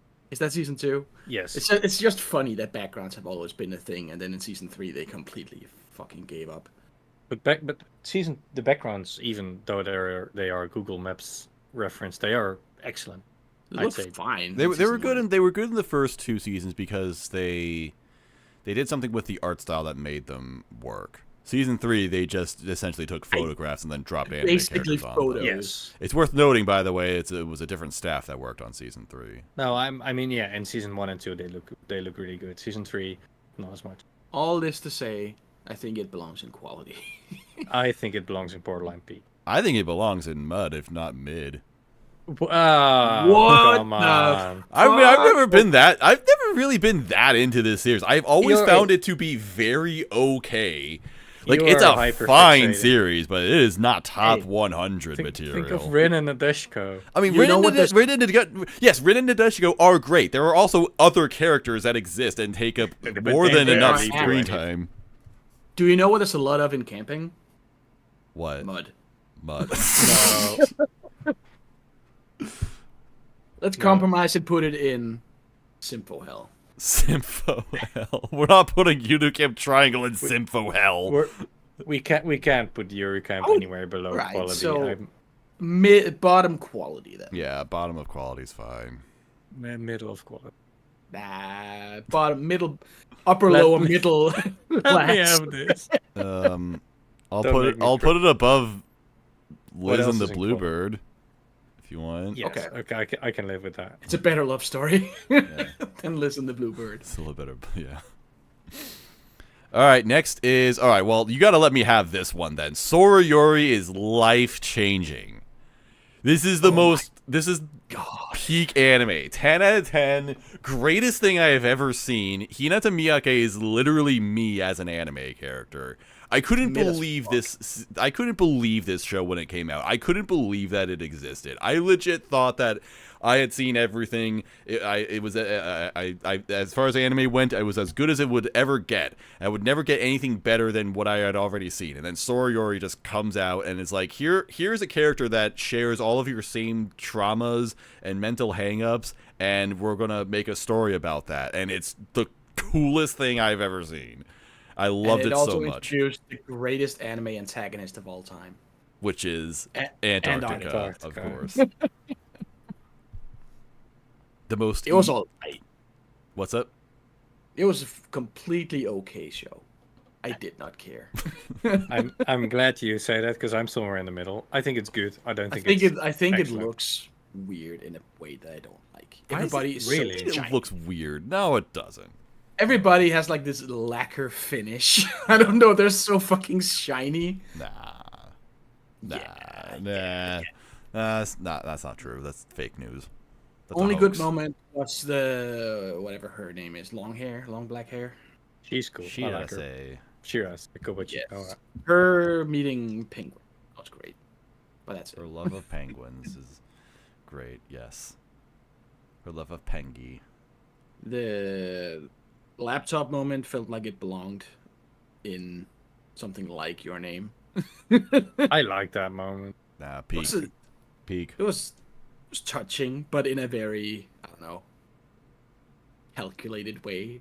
I do sort of agree with that in the general sense of the show, where I do like a lot of what it's doing, but it's always, it feels like it's sort of like, yeah, like you say, calculating or forcing it slightly too saccharine or slightly too dramatic for its own good sometimes. It's like it because it has Sora in the name, like your favorite video game of all time, What? Kingdom Hearts. That's not my favorite video game. Yes, And it is. doesn't have Sora in the you- name. You got a poster It doesn't of it have the other Sora day. in the name. No, it has Sora in it. You got a poster of it the other day. I love it. No, I got a poster of The World Ends with Fucking You. yeah. That is a completely different game. Same thing. No, it's not. Can't, Kingdom Mickey Hearts Mouse ends is in with both you. of them. You can't even. Mickey convince Mouse is me. not in The World Ends with You. That is nothing to do with Disney. You can't even gaslight me into believing they're two different games. They are completely different. Literally the same. Have Literally, you the seen them? only thing they have in common is that they're Square Enix games. So, The World Ends with You was in See? a Kingdom Hearts game at one point. The game, Wait. the one Kingdom Hearts game that everybody hates and nobody appreciates. And they both have Mickey Mouse. And And they both have Mickey Mouse. that game has Mickey Mouse, sure, in unrelated moments. Is it normal to put the emphasis on like Mickey Mouse, not Mickey Mouse? Because I do kind of love that. You're welcome to do that. Mickey Mouse. Mickey Mouse. Mickey Mouse. Oh my god. Mickey Mouse. Soriori, life changing, top 1, best anime of all time.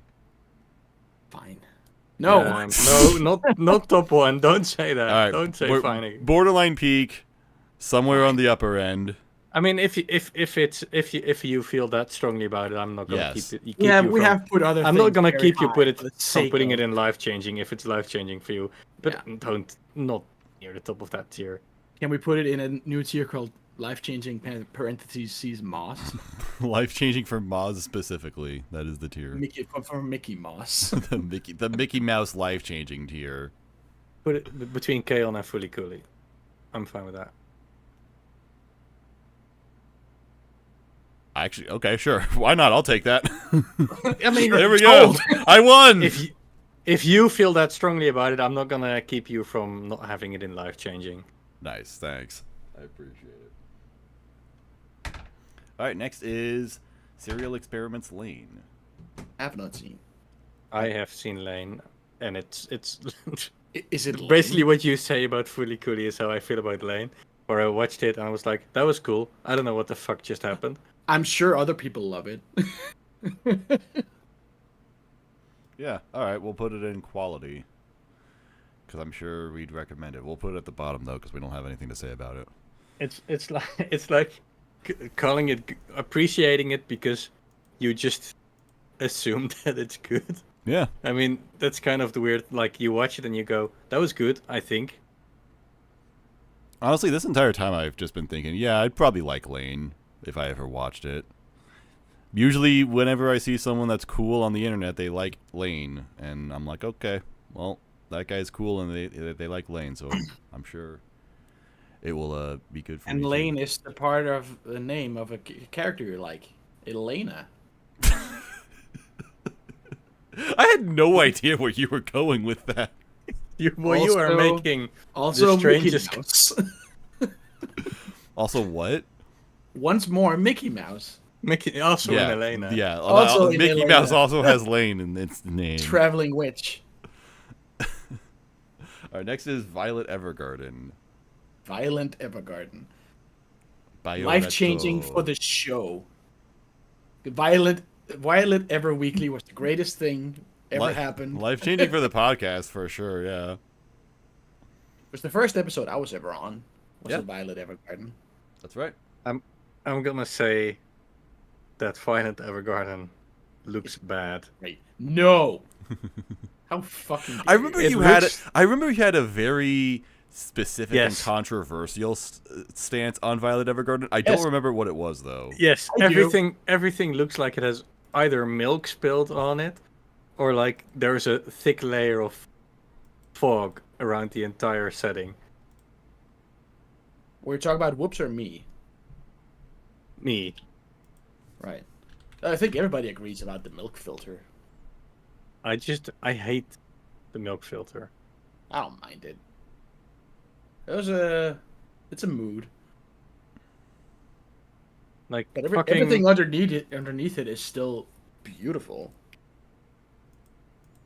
yeah, but you can't see what's underneath it. Yes, you can. It's like standing across a crowded, large plaza, and at 100 meters away from you, Oh, there's a nice statue standing there, but there's a thick layer of fog, and you can't even see. that's not true, and you know it's not true. I mean, come on, I have screenshots. I'm gonna send them. We all saw Yeah. the scene of her jumping across the lake.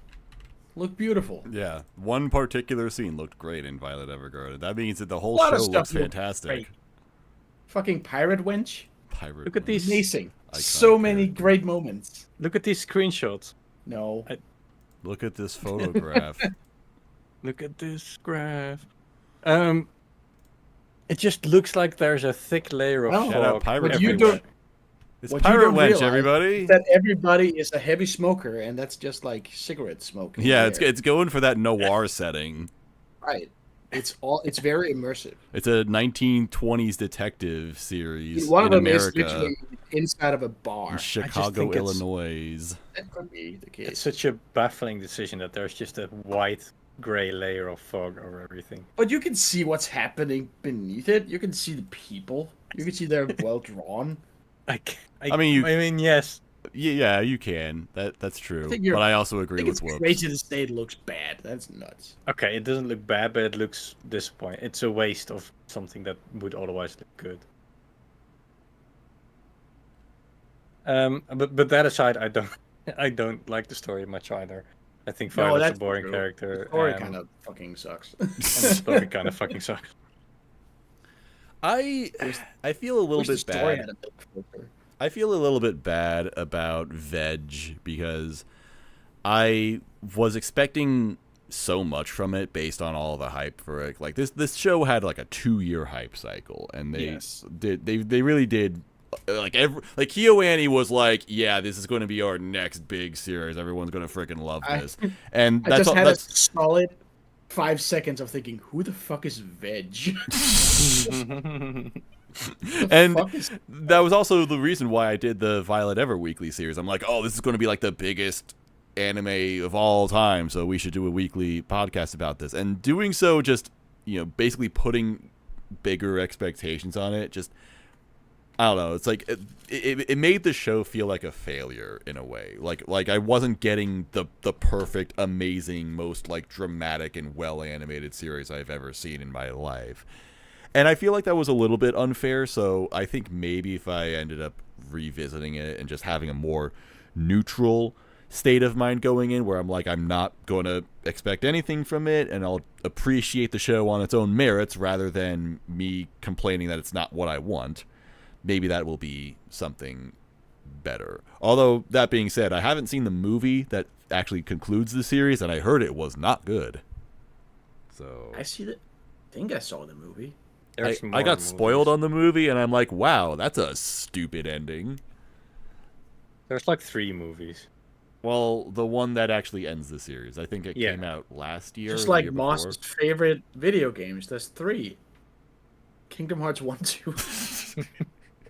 Yes, Kingdom Hearts, a series that is famous for only having 3 games. There's 1, 2, and 3. Yep, What and more? nothing else. Nothing else. In that order. But yeah, so I think what? How do we feel about Veg as a team? It sounds like we all feel like it's mid. Yeah, mid, maybe even We mud. could put it in mid. I don't think mud. That's rude. I think low end of mid. Yeah. Yeah. Low, mid, high mud. Below Mid, mud. Bokuyaba. Sure, I have not seen Bokuyaba, but that feels. Some people really don't like that we have Bokuyaba this low, so this will be a compliment to them. I don't understand why it's Yes. even on here. It's better than Violet Evergarden, guys. Yeah. I would probably say so. Yeah. Yeah. Not visually, but sure. I mean, it doesn't have milk spilled all over it, so there's that. Oh, but it manages to look bad without that. Oh. That's Problem is you can see what's going on. maybe actually the fog filter would have helped Bokuyaba. It could use a little fog. A lot of currently airing stuff could use a bit of fog. Next is Utena. Revolutionary Girl Utena. I have watched this very recently. Only Utena I know is from Gushing Over Magical Girls. Apparently she took over like this top search result for Utena. What? Who The main character of Gushing Over Magical Girls. Oh. Well, that's And she right. apparently took over the #1 spot. Obviously better show. Where's that? Yeah. So what are we doing with this? I don't know. I haven't seen I've finished it very recently. I think Utena is excellent. You thought it was what? Excellent. Oh. 17 loves it, doesn't Have it? neither of you watched it? Nope. Okay. Utena is basically Starlight if it was good. Starlight feels very much like trying to do what Utena does in Well, like, Sympho but has just what I'm doing. failing to understand what Utena actually is. Yeah, I don't know. Utena for especially for its time, it's got some really really cool stuff about like gender roles, femininity, masculinity, woven into a story that at face value feels like So, They got to anime. The woke crowd. the woke crowd got to anime In Like- way long ago. Like, like 25 years 1997 or something. It's so over because of woke. When did Utena come out? Keep going. I'm just going to look this up. No. Oh my god, it was 1997. I was right. Wow. Damn, same I know year you as this. are a genius. Evangelion? Ava was 95. 95? Damn. That shit's so old. Yeah, 95. Ava is almost exactly as old as me. It came out in October 1995. But yeah, the show had some really interesting stuff about masculinity and femininity and the expected dominance and submissiveness that comes with that. it does it does sound woke, even though it's 25 years old. But yeah, no, it hits those things in a really nuanced way, like trying to fit within roles or feeling the need to deny them and the issues that come with both, in a way. Yeah, and it does that in a way that's not too on the nose, which I also like, and it's also just kind of weird, funny, cool. I struggle to articulate my thoughts on them, even having them right before my nose, because I wrote a paragraph on it once I finished it. Oh, nice. Just it's- recite the it- entire but it- paragraph it's- right here. But that's all like going into very deep spoiler territory, Oh. so I can't really do that. But yeah, I mean, it's in a large part it's thematically about the societal pressure to conform to roles, that you're supposed to be a certain way depending on your background or gender or etc. And it weaves that into a story as a nice thematic layer in an otherwise interesting story about fighting against other people. I don't know how to talk about the show, I'll be honest. I am Anime very is much the struggling Japanese to colloquialism. I am very much struggling to put into words what makes this show tick without going into spoilers and without sounding like I am being a vague. Anime is a Japanese colloquialism. It's a hard show to talk about. I don't know if either of you have seen Penguin Drum. I thought that would be louder. No, I haven't seen that. Okay, well that doesn't help. But I have that seen would Tokuyaba. Can you explain it in the context Yeah, of explain in Bokuyaba terms. I have not seen Bokuyaba. Dang, we're going Explain it nowhere. in very terms. Yeah, I feel like the more I talk about this, the worse I make it sound. Or not the worse, but just the more vague and non-specific. No, yeah, it's Utena. It's Where would you rank it? life-changing. Life-changing? Life-changing is a big word. Lower end of life-changing, I'd say. Lower end of Put it life-changing. wherever Kaon is, and then slide it one space above Kaon. Okay, why not? We have no I don't know arguments why that's against the this, so we have no choice but to just do Yeah, what you that's- say. It feels weird to just be the only person that can decide a ranking. I mean, it's one of those series where, if you put it up this high, no one's really going to question you, so... Yes, It's it one of feels like those- it's also supposed to be there in a kind of way. Yeah, it's respected on that level. Next up is some fucking peak. Next up is, it Citrus. is Bloom into Citrus. Bloom into You made this list. Damn it. Yeah, Reddit loves Oh, Bloom Into oh You. yeah. I mean, honestly, nowadays, Bloom Into You basically is the quintessential LGBTQ plus romance series, I think. How far we have fallen from Oh. Utena. Dang, you do not like Bloom Oh, Into You? No, I think Bloom into You is rapey. Okay, Inventing- that is Oh. spicy. Damn. Like Bloom into You, it's like it just feels like watching a lesbian girl pressure an asexual girl into a physical relationship. That's my take on Bloom into You. Did you watch Citrus and think it was Bloom Into You? No, no. Because that is Citrus. That's also, I think, NTR Trap. No, I just really hate Toko. She like uses this weird blackmail-y deals to pressure you into I'm sorry, like, there are making no out black when she- males in this. No. That's the That's from Cowboy Bebop. that's I the got that's the it. Bebop remake. like the series has a very you don't know that you want this, but you do vibe, and I just hate that. But then she was right though. Yes, but that's why I hate it even more. Because the entire series is Toko pressuring you and you being like, I don't know if I'm into this.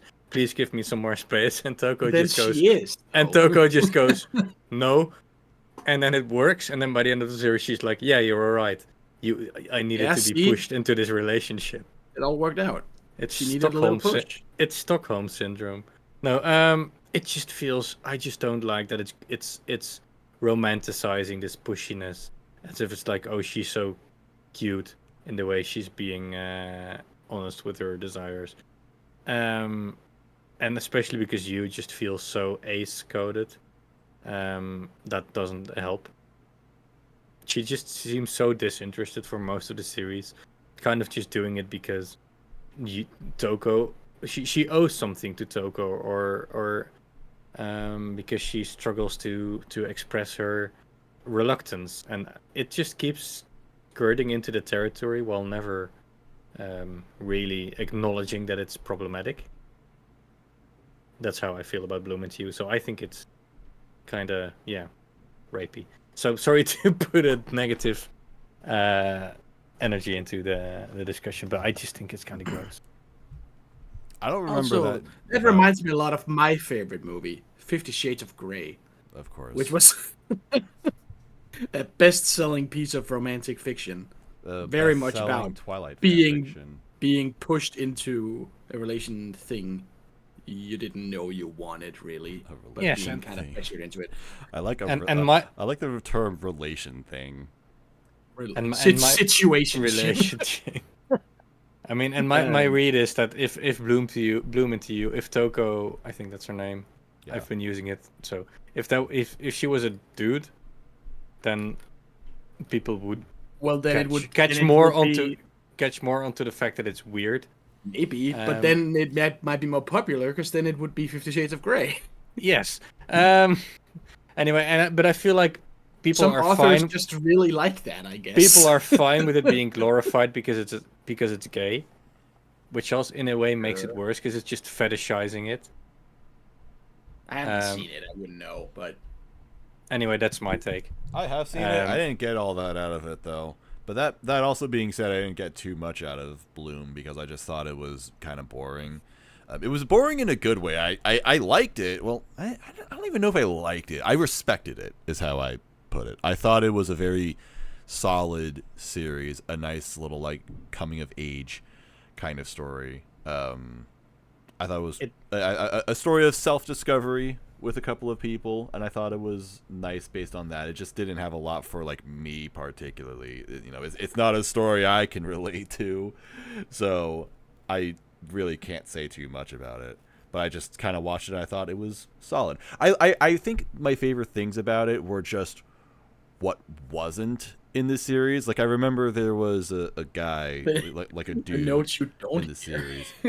I remember there was a dude in the series and it kind of seemed like he caught on to this, you know, this gay relationship forming, and he's like, ooh, I know this secret sort of, and he like he kind of seemed like he would be this third party conflict where it's like, oh no, this guy now knows and he's gonna tell people or something, and that's bad. And then it didn't do that. It like subverted that. I'm like, oh, that's cool that they kind of set this up but then didn't actually do anything with it. They didn't distract from the main story. So I liked what Does he know? Bloom Into You wasn't doing. Right. And I like that it was I just see. focused on being this quiet, mellow, and very down to earth, and I thought realistic romance. Like I think there's like a scene in Bloom Into You where they have some sort of weird arrangement where Toku has to stop being pushy for an entire day, and at the end of the day, if she is, then Yu has to kiss her, and then Yu says, I don't know if I should be doing this, and then Toko goes, I'll take what I want, and then initiates anyway. Damn. I mean that's hot.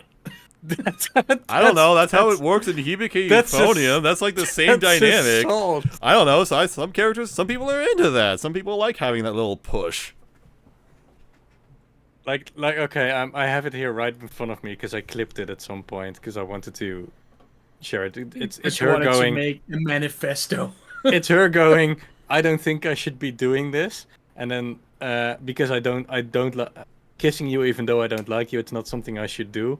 And Toko's response is, I'm going to do whatever I want, and then Yeah. kisses her. I mean that's kind of Independent fucked, right? woman. Hell yeah. Empowering. I mean maybe that's like one specific scene, and I overemphasized that one moment, but it does feel a little weird to me for her to just go, I'm going to do whatever I want and then instigate physical intimacy. Hell yeah. Anyway, Romance. I'd put it in mud. I don't know. I put it in mid. And I'd actually feel that way even if I wasn't just trying to disagree with that stance.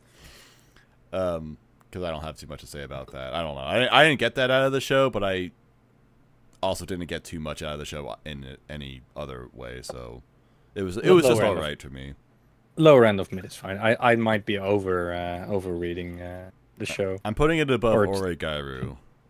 Or just being less favorable to it or less lenient towards it than I maybe should be. It doesn't deserve to be below Oregairu. Wasn't the show for us, folks. That's just how it goes, unfortunately. But I respect it, and I'm glad some people like it.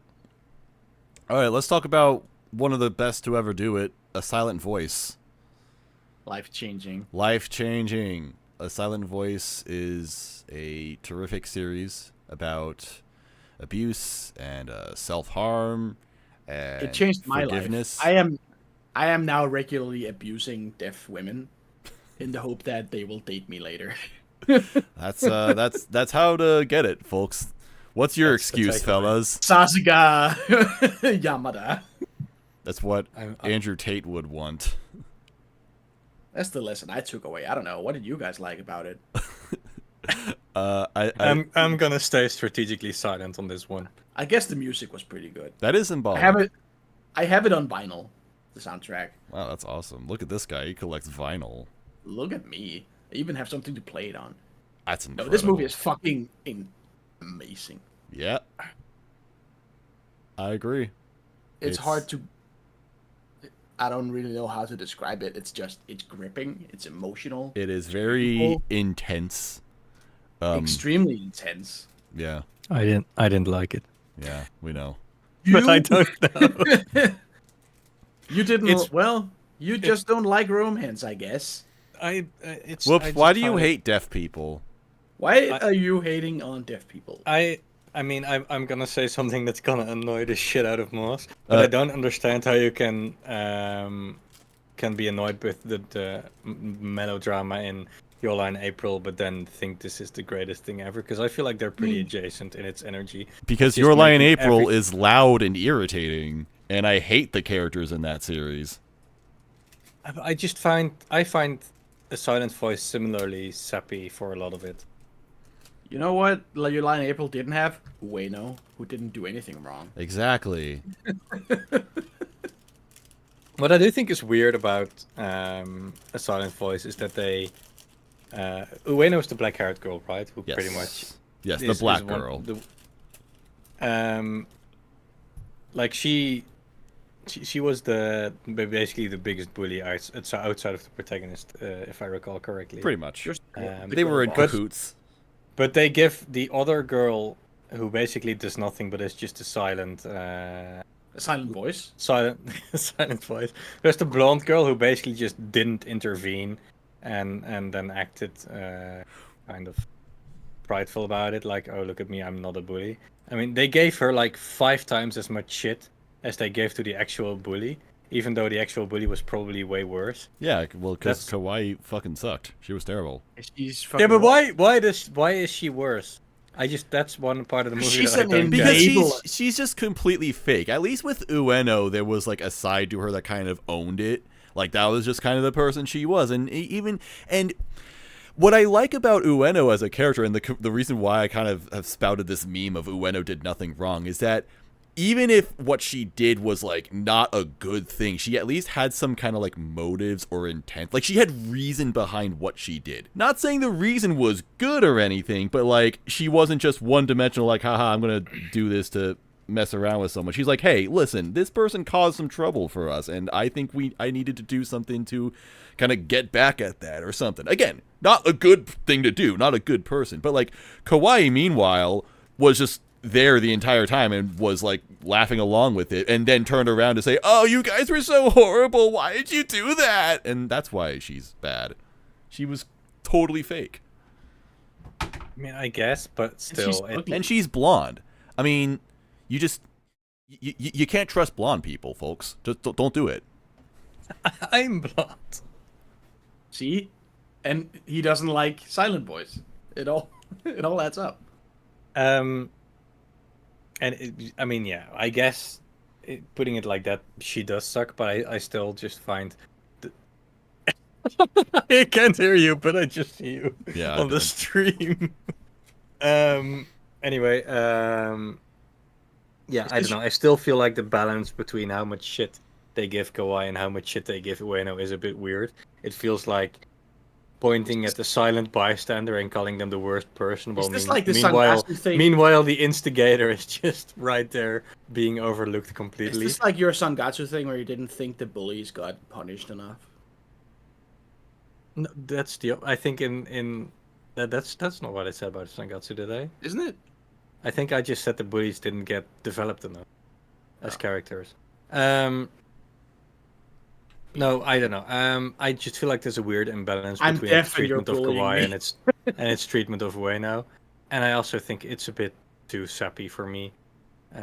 It's very heavy in its drama, and it then inflates it even further. I feel like heavy things are better handled with a bit more tenderness. Yeah, well, And it has some of that, but it also sometimes overblows it. I don't. Okay, I will say I don't dislike it. I think if I'd rewatch it, I'd probably like it more than I think I do now. But I'd say quality, not anything above that. But I acknowledge your strong feelings towards it, and I'm fine with just abstaining from weighing in on it. I mean, I've already weighed in on it, but I mean, abstaining from affecting its ranking. All right, so life changing. I will not. No, as long as it's not anything. going Top above... of life changing, above Tatami No, Galaxy. No, Yes. that's my one. Okay, don't. Hey, As long as nope, it's... you said you would abstain. You would. No, We're not putting it. meant like We're not which- putting it above Steins Gate. So I mean, which tier it goes in, I'm fine with leaving that up to you. But if it's going in life changing, it's better not go above anything. No one in Silent Voice can clear Goku. So If it goes Oh, above we're not Girls putting- Last Tour, I'm gonna be upset. okay, so above Utena, below Spirited Away. That seems Above Utena hurts. that seems fair. Below Spirited Away. That's. yeah. We can't have it above. I mean, it's 2 against 1. Yeah, that's right. But having it above Utena does hurt a We little. will beat you up. We will bully you, and you will love us. Silent Voice. I watch in the theater and laugh at the suicide scene, and people look at me like a psycho. Yeah, Yeah, well- I think that says something about you, but Well, first we of all, also laugh laughing- at people killing themselves. laughing so. in theaters. Yeah, if you laugh in a theater, cringe immediately. Don't do that shit. But see, this is what I mean between like Bloom into you and the Silent Voice. I don't like not liking things. Not liking things sucks. I hate being a hater. Actually, I wish I could just like all these things, but I don't. Well, it's their Anyway. fault for being good. That's how for not being good. That's how I put it. So they Sure. should have tried harder and been better. All right, Hunter x Maybe- Hunter 2011 is Hunter next. x Hunter. I Hunter have not seen this. XXX Hunter. The manga that will go on forever and ever. None of us have seen Hunter x Hunter. Nope. All right, manga good. Fruits Basket. Don't. I've not seen. None of us I have seen have Fruit- seen the first season. Well, that's not I true. thought Yeah, it I saw was- the first season. I did not like it. I thought it was okay. I thought Again- I thought Honda was way too whiny. But I get. Oh, I that is- kind of liked Honda. I just thought the other characters were way too boring. Oh, you like the woman crying? The crying woman? Yes, I like women crying. I knew it. Seems like a very normal series to me. We fucking got him. It's No, not it's- normal. It's kind of weird. Every episode followed a weird path of her being like, I don't deserve happiness, and everybody saying, you do. And then she cried a bunch, and the next episode it was the same thing again. And then I stopped watching.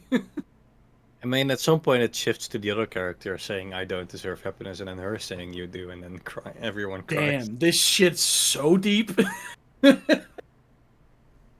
Yeah, Fruits Basket. It did very little for me. Also, not very pretty. Doesn't even look good. It looked okay. Everyone's Use really some milk. tall. Use some milk. Yeah, it's got very what's it called? Like shoujo romance builds. Shoujo, Yes, shoujo, yeah, the shoujo build. And I The think the shoujo characters also kind of feel like the pretty dated. Very big, Regular bug-eyed shoujo romance. girls and, yeah. Yeah. It looks old.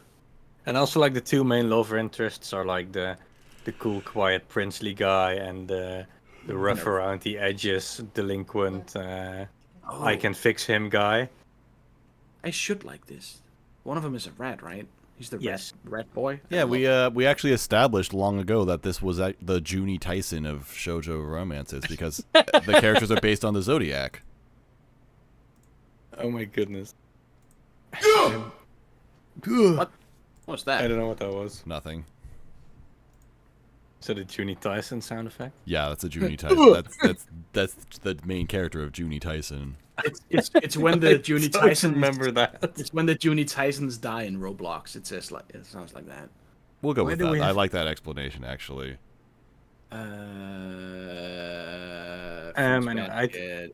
Mid. No, maybe mid. No, mid's fine. This is the I mean, we remake. don't- This is the remake, by the way, for someone saying in chat. This is the 2019 version Yes, that's the one I watched. because it's the one this completed. There was the 2000s adaptation or whatever, but it didn't finish the series, and this one did. Anyway, yeah. So we're saying mid, I'd say lower end of mid, yeah. lower end of mid. Okay. It's just, I actually thought you were Boring. going to put it even lower based on how you were talking about it. But it's fine. It's fine. I mean, I finished the first season, which is like 2 cores, so it can't have been that bad. yeah. Well, the whole series is 5. So it's an investment. It's a Fruits Basket Brotherhood. It's the Hunter x Hunter of anime. That's right. It goes on and on. Hunter and Hunter, what is Never the Hunter and ends. Hunter? What is Hunter x Hunter if Fruits Basket is the Hunter x Hunter of anime? It's the Fruits Basket of manga. Ah, I see. Yeah. All All right. right. The last one is Kimetsu I no know. Yaiba. I know I a have- good show. Yeah. I haven't seen it. Yaiba is so good, dude. Or like cringe Metsu no yikes, brah. Yeah. I'm willing to put this in mud because it's not good. I do have I don't disagree that it's not good. I do have a weird gripe with it that people post gifs of it. Sorry, gifs. Of like action sequences, and everybody goes, "Oh, they pressed some buttons in After Effects and blah blah blah." No. Well, first of all, yes, they did. They made some particle effects, but do you not see that there's shit happening underneath? How disrespectful! It's insane. Yeah, who would say something like that? Who would say that? Who would say that? There's like shit going on underneath. People worked hard on this. It's incredibly disrespectful. Hey, I never said that it was bad or that they didn't work hard on it. Jeez. Hey! I never said that you said that. Oh.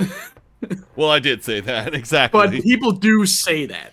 I didn't know this was a thing other people said. Okay. No, I've seen this all over the place. Anytime people go crazy for clips on X.com, it's like a bunch of people in the comments like, "Oh, it's just particle effects. Oh, it's just plugins." It's like, no, people worked on this. You asshole. I mean, yeah. I mean, Things can't flash. And I be do nice. think that's what it is. I do think that that UFO table in general is like After Effects puke, but I also never said that it was. Well, okay. I think Yaiba looks fine, but that's because the Yaiba looks cohesive. I actually have criticized UFO table shows like Tales of Assyria or Token Ranbu because I think those actually do look bad, but those are for different reasons. Yaiba in particular, I've just said I'm not impressed by it. That's all I've really said about about the animation. Otherwise, I actually agree with you the could After do Effects. so much better, huh? Yes, I could make it better animated. You've got yeah. After Effects, genius. You No, I could don't. just make it. No, I don't. Adobe Well- took it from me. Listen, After Effects is free. Anybody can download it. I do. I keep downloading it, and they keep taking it away from me. Do it better. I'm trying. I have to come So up with we new find out that anti-security measures because fucking Adobe won't leave me alone. Adobe is like, is this when we find out that Moss has been working on the final season of Demon Slayer all this time? That's It's just right. been That's why Moss. it's taken. That's why I haven't been doing anything for the last several years. I've You've been been working on learning this After instead. Effects. You've been downloading plugins for After Effects. That's right. No. Anyway, this series sucks. Yeah, it's not good. Mud. Mud, yes. Mud. I like having more things in mud. Because at least it's pretty. So. Yeah, it looks all right. I appreciated the character designs, except for the pink one with the boobs. She's terrible. He's growing on That's me. that's the worst with the one. boobs. No, That's the worst watermelon. character. There's Watermelon girl. Yeah. I see her in clips and she's kind of cheerful and cute. Isn't And she? that's She's growing. Hanakana, which pisses me off. Also that, yes. She came out of retirement to voice this one. She's never in Hanakawa? retirement. Yeah, she's Hanakawa. She kind of Yeah, she's Hanakawa. Hanakawa. didn't she kind of not do a lot on, like up until Yeah, like, she was kinda like somewhat inactive for a while, and has been making a bit of a resurgence. UFO Table was like, would you like money? Honestly, what probably happened, she probably had a kid or something. That's usually what Okay. happens, and they don't report on it because, I don't know, celebrity culture is weird over there. Cool. Hanakana is actually the main character of Oshi no Ko Oh, man. now. Hanakana had a kid. Her vagina is ruined. I cannot be her fan anymore. That's the headline. That was a sentence that you just said on this podcast. All right, so that is the tier list as it is here. I wanted to do a bit of an addendum or whatever, where we just meant like we can't actually physically add things to the tier list, but we can, just like shout out things that we might want to add. So I basically had two ideas for series to add, and one would be series that we think deserve to be top 100 because they're just like, good and popular enough series that we kind of figured they had that reputation. And then another category would be series that we feel should be on here because we just like them personally, even if some others might not fully agree on that. Let's do it. Yeah. So the first one, I don't know if anybody has other ideas because this was a very specific category I came up with, and it's that I was really surprised that Sunny Boy wasn't represented on here because I thought that Sunny Boy had a reputation like Rakugo, where not a lot of people have seen it, but the people who have seen it really, really like it. So I thought that it would be a series that, based on its reputation, should be on here. I think Sonny Boy has less viewership, and also its viewership is more divided on how much they like it. Damn, dude. There's just a very Boy. There's a very vocal minority, I think. I mean, maybe not a minority, but like it's a smaller group of people that like it compared to Rakugo, but the people that do like it, it's Symphogear territory, right? You said. I guess Like yes. the people who like Symphogear. Symphogear really like Symphogear, but there's not as many of them, and I think Sonny Boy is sort of similar. The people that like Sonny Boy really like Sonny Boy, but there's not that many people that like Sonny Boy compared to something like Rakugo. Yeah. Dang. Only 7.8 on my anime list. That's a lot lower than I thought it actually was. Yeah, people don't fuck with Sunny Boy as much as they should. It's great, though. You should watch Sunny Boy. It's amazing. It's a masterpiece. Maybe the best anime of this decade. So, yeah. So I'd put that on there. And then I would rank it pretty high if it was on the list. So that's the one you'd say more personal, or That like this is the should one be I on would there as I a would general? I would put on based on reputation. Oh, I kind of went different for that. Okay. You skipped Grand Blue? No, Grand Where's Blue is Grand- in manga good. Oh, that's why. Yeah. We can put it in mud if you want. No. I would like that. I refuse. I Nice would, body. it's 2 against 1. No, I'd say one that came to mind for me. I mean, I have a few. Yeah. I'd say Azumanga Daioh kind of needs to be on there. Right? Oh, that's a good one. That's a forgotten classic. That feels like a big misser to me. Yeah. Like it should be in here somewhere, and I'd put it borderline peak. I blame myself for still not having seen this. Even it's been on my plan to watch for like a decade, maybe even longer than that. Like Azumanga Daioh is a series I've known about since the 2000s, even before I knew much about anime, and I still haven't actually seen it. I just saw like clips of it 20 years ago or something. I mean, it holds up. It's still Funny. funny and weird and unique in the same What's the name of the ways movie, that it though? was 20 years ago. I bet it does. Yotsuba? Yotsuba? What? Yeah, that doesn't have an That's- anime. See a lot of Yotsuba posting. Yeah, Yotsuba's just a manga though. Yeah, but yeah, I'd For say this is- some reason that never ever got an anime. I don't know what the deal is with that, but that's probably for the better. If it doesn't have an anime adaptation, there's probably a good reason for it. So we'll just leave it at that. But yeah, Azumanga Daioh I think is probably the first one or the biggest one that came to mind that I feel like shouldn't really be absent in a list of the top 100 best or most iconic or whatever anime. Yeah, that seems fair. I was also thinking Garikano, also pretty Garikano. iconic. It's the Oh yeah, Hideki. yeah. Okay, the Yano romance. Okay, Hideki Yano I romance. sometimes I- forget the name or struggle with the name. It's less popular than I maybe thought, but I think it's also pretty iconic. Feels like it should be on there again. I'd say borderline peak, maybe even life changing. It's really good. But neither of you have seen it either. Nope.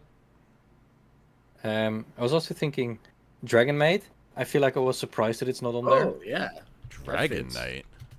Dragon Maid. Maid. Oh, Dragon Maid. Oh, okay. Sure, why not?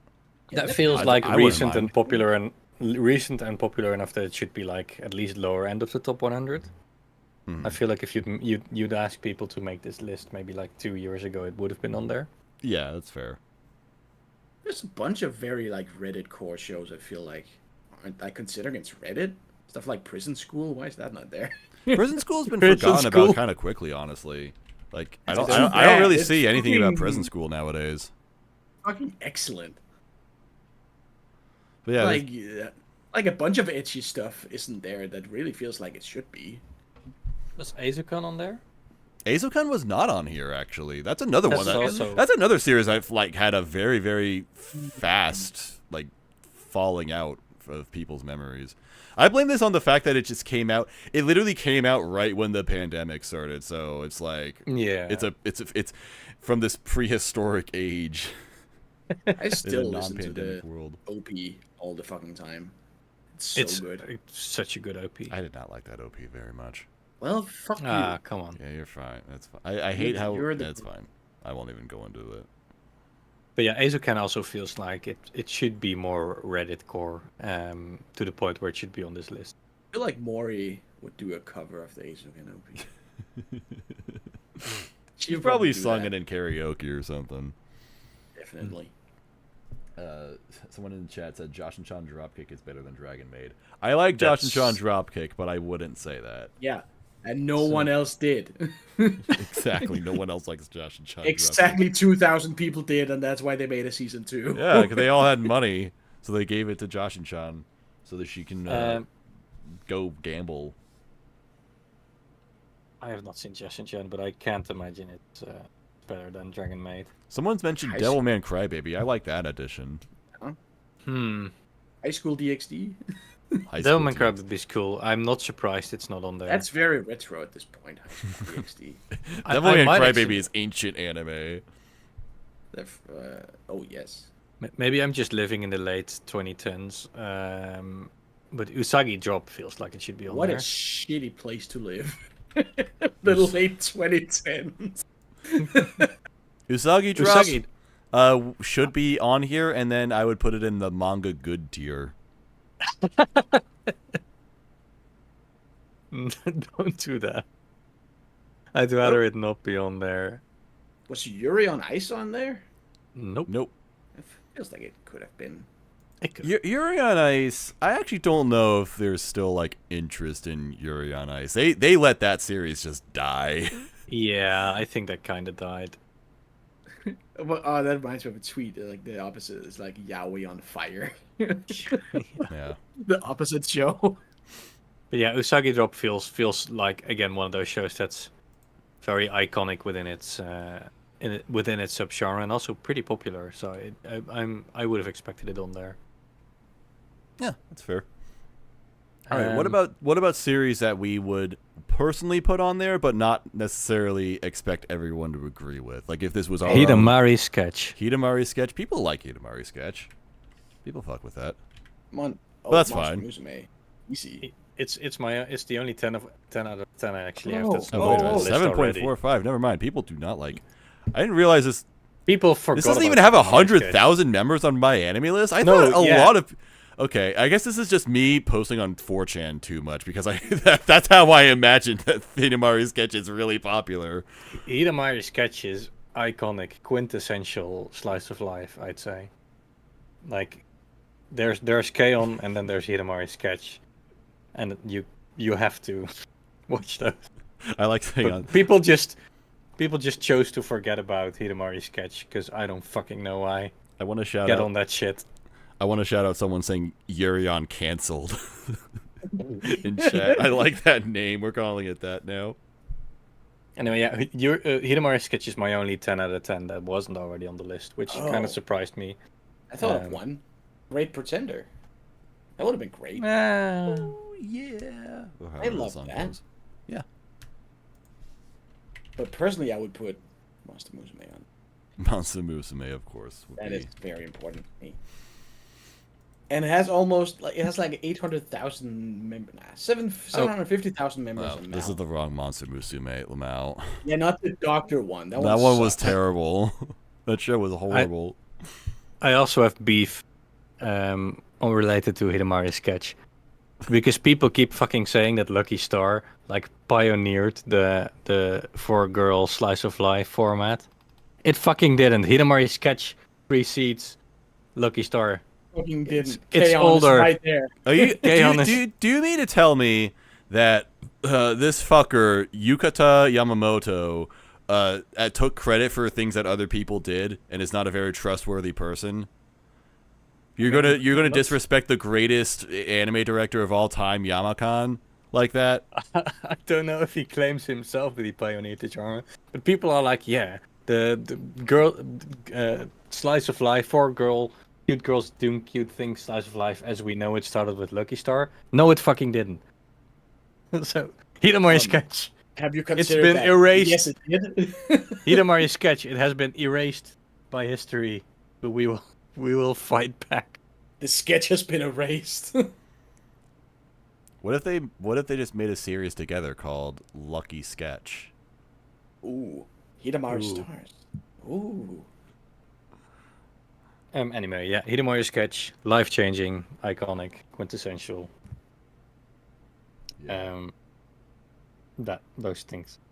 Yeah, Yamakan will I save also- anime one day. It'll happen. For Once a he stops- personal one, Yeah, go ahead. this one's sort of between the two, but I feel like Sayonara Zetsubou Sensei is kind of unique and in a weird way iconic, to the point where it should be on there. I could see that being on where, there. where Dungeon Meshi rep? Well, it's too new. It was. Yeah, this was. I don't remember when this poll was conducted, but And they it's probably also didn't even consider not I think around the time Freer and so like easy. Dungeon Meshi was still airing, right? It also seems a little weird that Freer is on there because it's not done. It is done, right? it. Well, The this, manga? No, none of it is. I mean, the show is done, but Yeah, the it's show's just done. season 1. It's like it's not Right, yeah, finished. that's fine. I guess. It's the number So one we don't- anime of all time on my anime list. We might as well That's count why it I don't like putting by a you don't significant stuff margin. I pudding. should point out. because it'll get better. It's like there's gonna be more. Doesn't It's mean it'll like, get better. But I would feel weird about putting Dungeon Meshi on there when it's not the full thing. But at the Right. same time, Freerin is on there, and I don't know if it should be. Well, it should be. It's good. I have two more that sort of fall between the personal and should be on their range. Haibane Yaba- Renmei. Have either of you watched Haibane Renmei? What No. were you saying about Bokuyama? I'm just looking at the top 50 on my anime list, and Boku Yaba's in the top 30. I did not expect that. Jesus. Oh, me What? neither. What the fuck? That's this wild. is why people were This is why people really hated that we put Boku Yaba so low. It's actually an iconic masterpiece that we have Jesus. greatly Why is disrespected. everybody- I mean, that's gotta. I mean, I haven't seen Bokuyama, but I Guess it's cannot better than imagine. Jujutsu Kaisen second season. I cannot imagine that Is it's that good. No way. It's just one of those shows where the, barely, the school shooter barely. intro. Well, it's like, of course, it's like the school shooter finding love, right? Right, but I mean, So- the school shooter intro probably puts off so many people that weren't really going to like it That's anyway. the And the only people that remain are the people that liked it from the start, I guess. So maybe that inflates the score a bit. Yeah, Bokuyaba season 2 above Mob Psycho season 2. I mean, that's seems kinda seems wild. to have it that above high. above Bocce the Rock as well. Extremely undeserved. Yeah, that's. I guess that's we'll just have to insane. watch it to see for ourselves someday. Anyway, what were you saying about a totally different show that we interrupted you about? And I mean, I kind of interrupted you, but Haibane Renmei. I don't know if either of you have seen it. No. Like- New. Classic early 2000s philosophical slice of life type thing. Really good. That's all I can say about it. And the last one I had that I also feel like kind of should be on there is Oran Host Club. Oh, okay. Because it's also Shika Noko Koshtantan. Yeah. dear.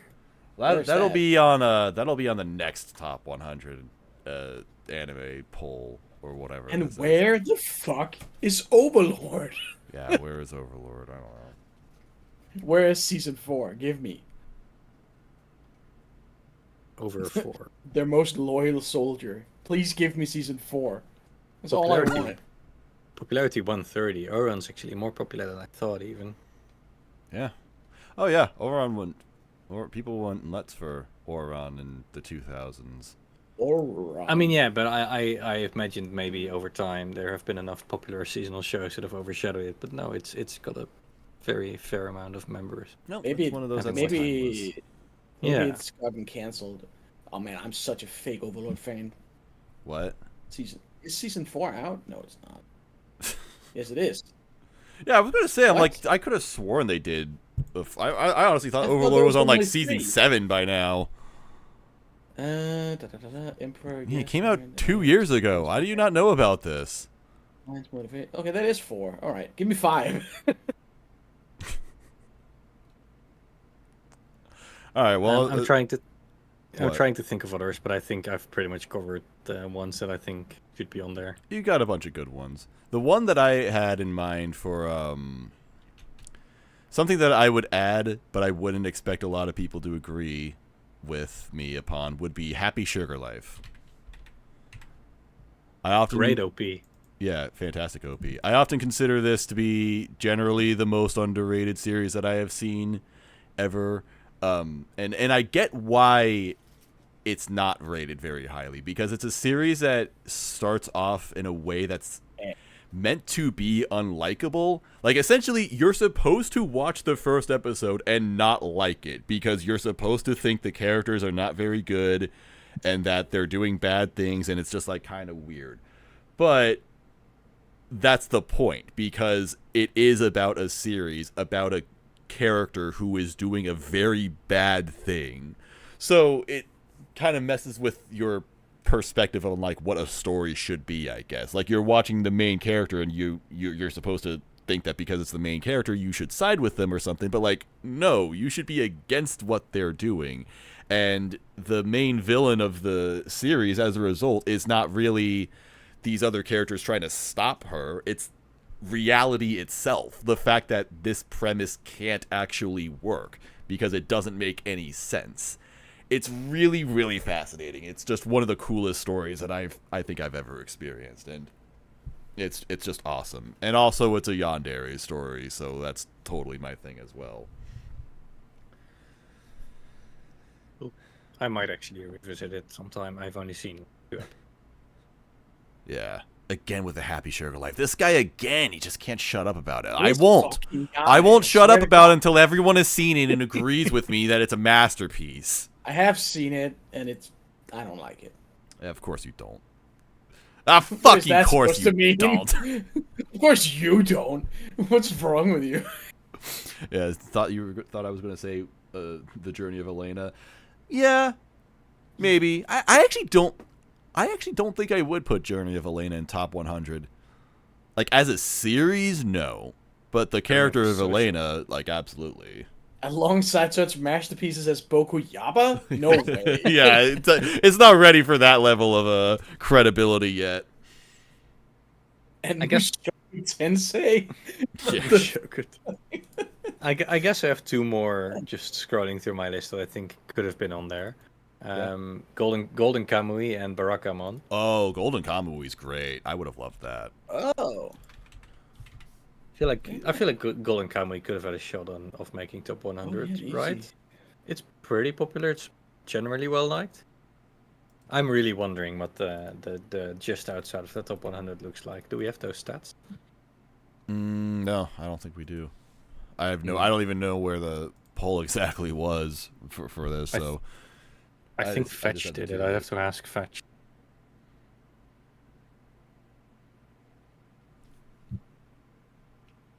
And then Barakamon was the other one you said. Yes. Yeah. I don't know. I have no strong feelings about that. I haven't seen it. But going back to the list. Yeah.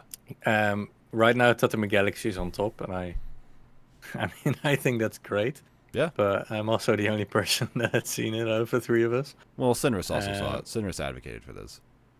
Well, Sinris technically, I think he said he wanted, he would want either Monogatari, FLCL, or Ping Pong above it.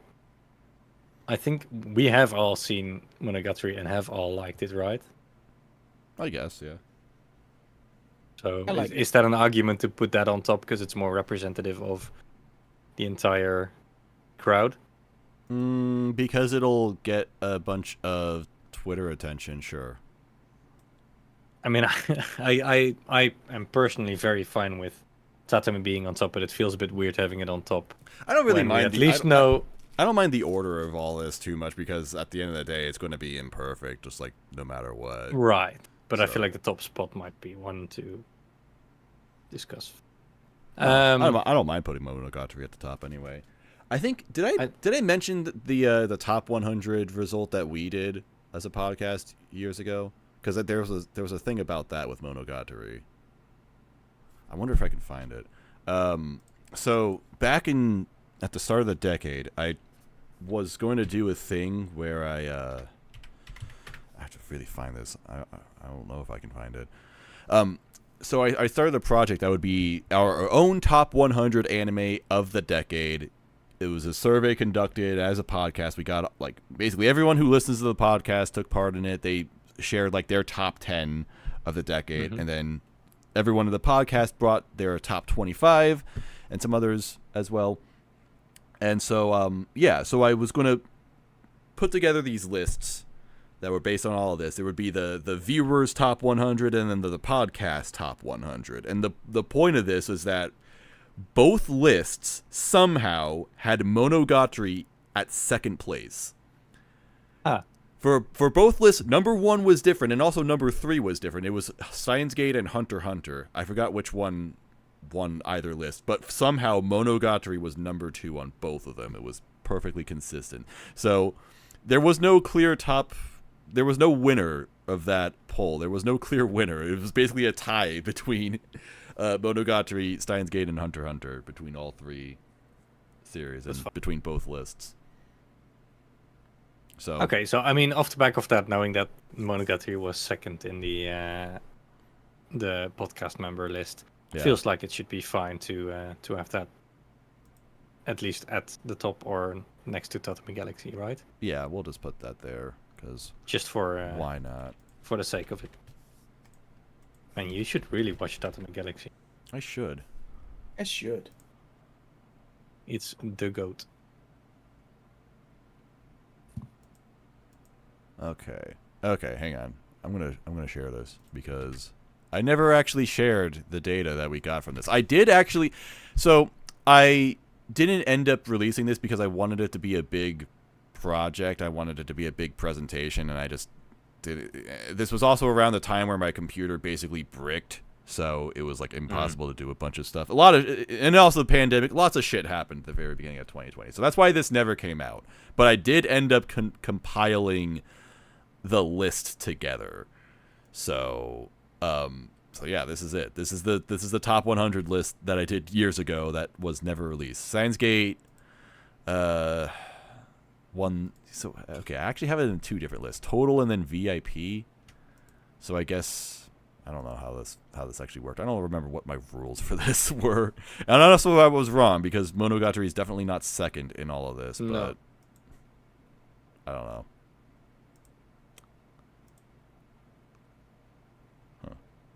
I mean, this list does feel...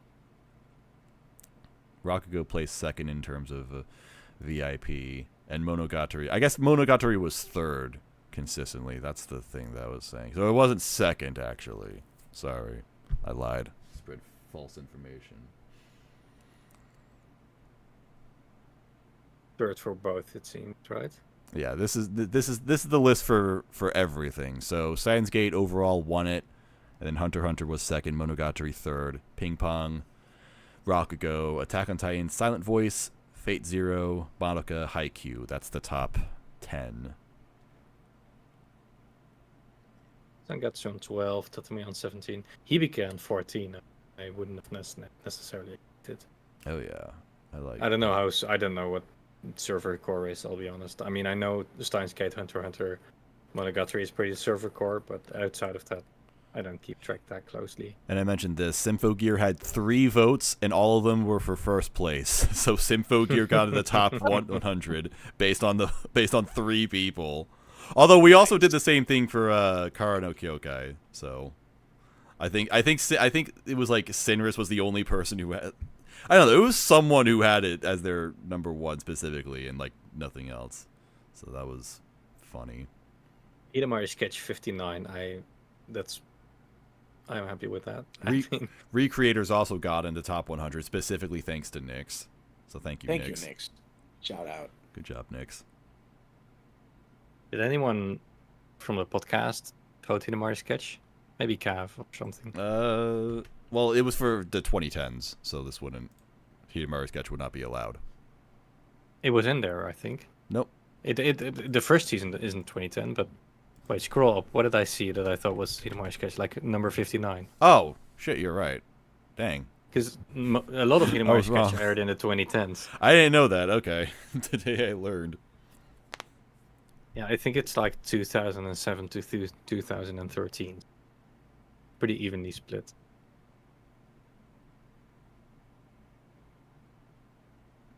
Dang, Agretzko got on here. Remember when we all liked... Remember when we really liked Agretzko? Remember when they hadn't fucking tanked a Kretzko? And also right above it is Neverland, which is poetic. Remember when they hadn't fucked up Neverland? We also got Yurda Camp Triangle in here. There's some interesting names on here. Eccentric Family. I love Eccentric Family. I'm Yeah. surprised it's that high. I'm amazed you didn't say Eccentric Family should be on the list. I should have said it should be. Well, Yeah. I don't think it should have been on there in a general sense, but it definitely would have been on there. for my Tamako personal, Market. yeah. Why wasn't that on there? That would be great. Yeah.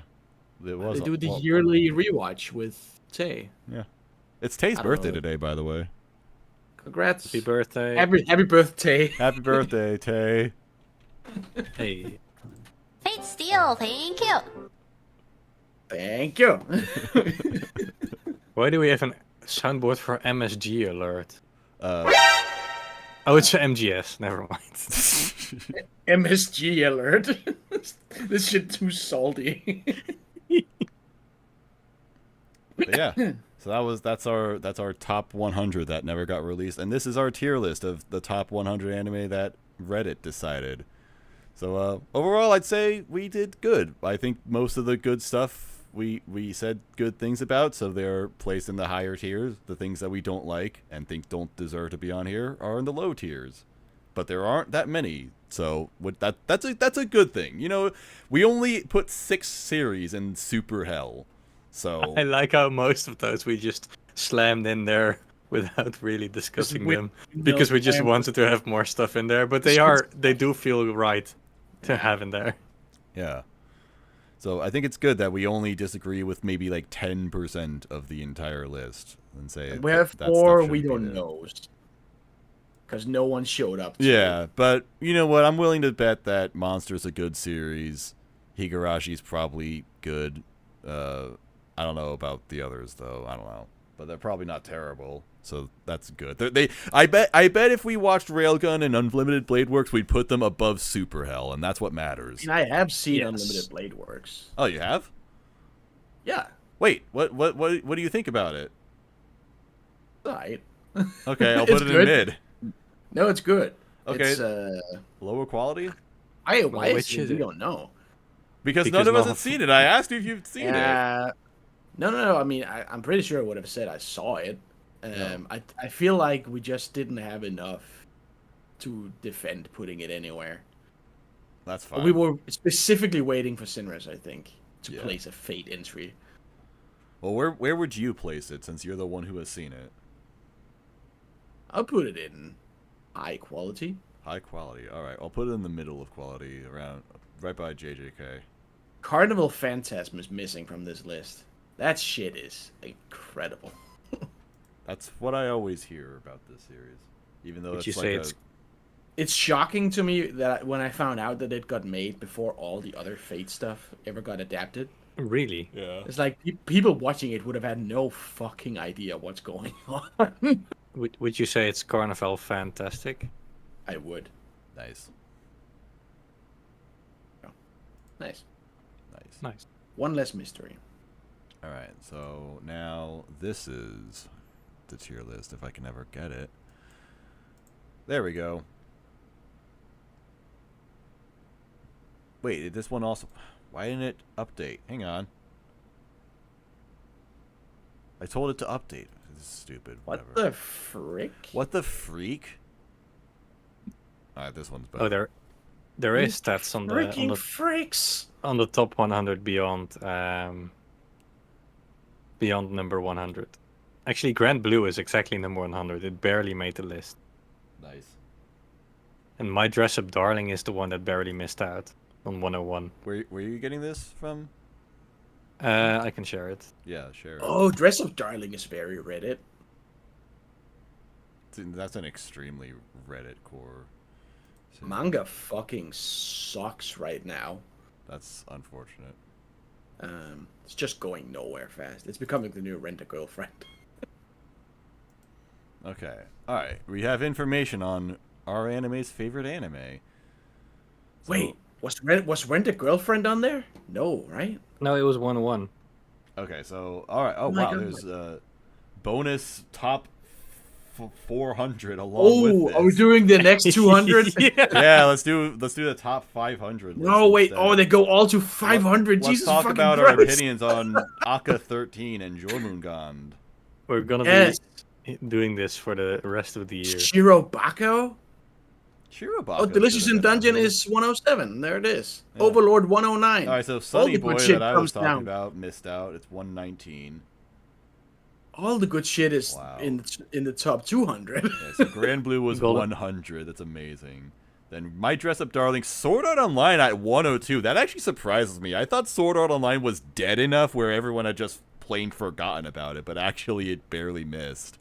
Haibane Renmei on 113. That's a lot higher than I expected. That's a good. That's So I guess- that's a good showing. Golden Yeah, Kamuy at 105. Shirobako at 103. Dungeon Meshi at 107. Erase at 104. That's surprising. I thought that was also Uma a series Musume that 172. too high. Should be lower. Hidamari sketch 211. That's not bad. Food Wars. How the hell did Food Wars get votes? Who's voting for Food Wars in 2024? Your evil twin who knows everything you do but better. That's it's very scary, actually. Called- Neverland got Called votes. Moss. Someone's voting for Neverland. Damn. Tanya the Evil 151. That's great. Call of the Night.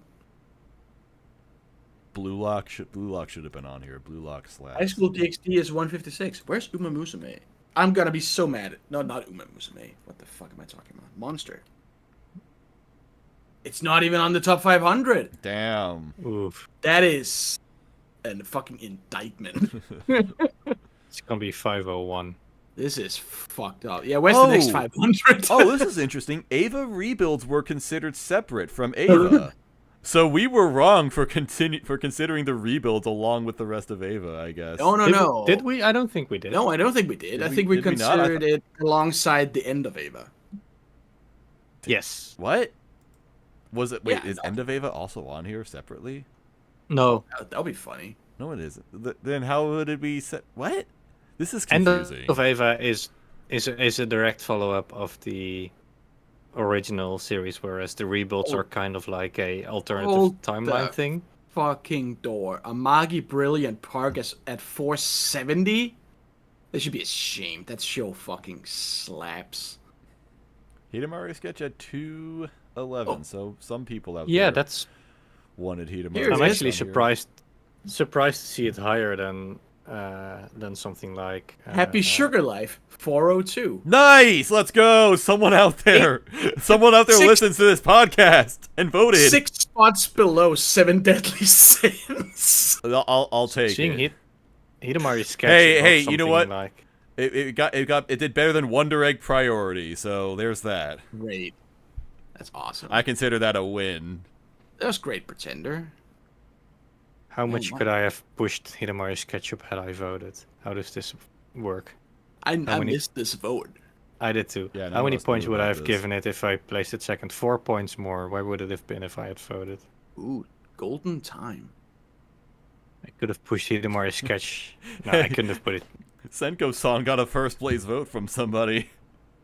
That was me. I lied. I did vote. Where is it? 472. Helpful Fox Sing 472. That's funny. I was thinking about that show yesterday for some reason. Helpful. Kind of made me want to rewatch it. It was very comfy. We gotta see what Symphogear, how many first places compared to everything else is. It had nothing. It had only first places. You know that. I mean, your Sym- theory Sy- kind of well, falls up because Symphogear- everything around Symphogear has quite a few less amount of first places, but Symphogear has 10. It has 10, which is a lot. That's more than many. Yeah, there's not a lot. There's not a lot in double digits. Yeah. He became So a it was. There were 47 series that had 10 first place votes, and Oh. Symphogear at 96 is definitely the highest ranked of all of those. Who's got the most first places? Steins Gate. Damn. Nice. Even though it didn't win. Sword Art so- Online is the most first places that didn't place. Yeah. It has 9 first places and it's There were 102. 9 people who voted. I for, see. My senpai is annoying mentioned. Yeah, my senpai Nice. is annoying should have been on here. That's also good. Manga's It's the show with the least first places that got the highest. Oh, that's interesting. 0 first places, Spy X Family. That's amazing. How did that happen? It went. Understandable. Not It got one. to 60. It got to 60 with nobody placing it first. Well, NHK also did too. So you Where's have been NHK? greatly underrepresented. And Horimiya. Yeah, NHK Horimiya. RE3. Horimiya. Horimiya makes sense just getting in because it had a lot of votes in particular because a lot of people have seen that. It really does support my thesis about Spy X Family that it has no first places but is still placed well. It does things goodly. But Everything- not, everyone but not likes the it, best. but- But no, yeah. he does nothing the best. It's pretty universal, yeah. Yeah. You know what did get a first place vote? Domestic Rin? Girlfriend. Oh. Oh, nice. That was prime. You know it. That was probably right. We both know it. Right, it's getting late. I'm approaching 1 a.m. Oh, here. yeah. So Same. We're about done, so we were just looking at this at the Reddit data and This is our own. fascinating. And yeah, and this is our tier list. So if you didn't like this tier list, well, maybe you should Well, have fuck joined it. the podcast several years ago so that you could be on the recording for this and then have an influence on what we said. Or joined it very recently, so you could have been on. Yeah, well, Whoops has also known us for a very long time, so that's why he's on Yes. here. I think my first episode must have been like 2016 or something. Probably. Was that about around veg?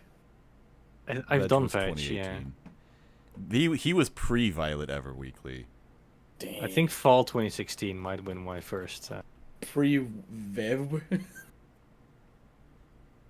Yeah. So that's gonna do it for this. Oh, we considered your opinion for Hunter x Hunter. So well, actually, wait, never mind. We put it in manga No. good. I'm wrong. Oh right. Well, I mean, sure. I'm sure Shao would agree with that. Yeah, I don't know what to do with this.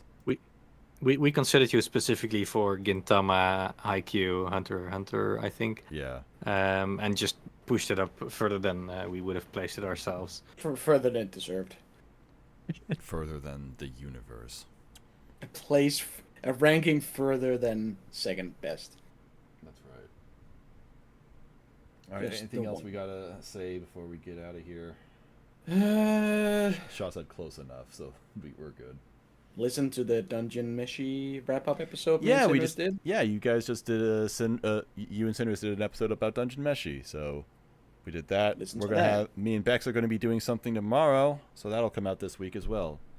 And then we're probably doing impressions next weekend or something. I haven't Yes, seen that's for anything. next weekend. I have been watching some stuff. I am also behind. Spoiler alert: I am not super in love with this season yet. It's probably not the best season, but we'll get. Nah. Well, that's impressions done. There we go. Yeah. It's mud. it's all mud. It's all mud or super hell. My All name right. is Mud. So that's going to do it for this. Thanks everybody for listening, watching, hanging out with us, and we'll hopefully be able to find something else we can do like this because I thought this was a fun series. Tier list is always fun. They are always fun. Send us more tier lists and maybe we'll do them on stream another time. I mean, there were other votes going on, like top 100 OP, stuff like that. We I could wouldn't mind that. Yeah, dip into that. we do need to. Do I'd be a very new I'd be OP. very annoyed by it, but we can. We play AMQ on stream and immediately get our channel taken down by Oh my copyright. god, I'm so bad at it. Yeah, I'm horrible. All right, we'll see you guys.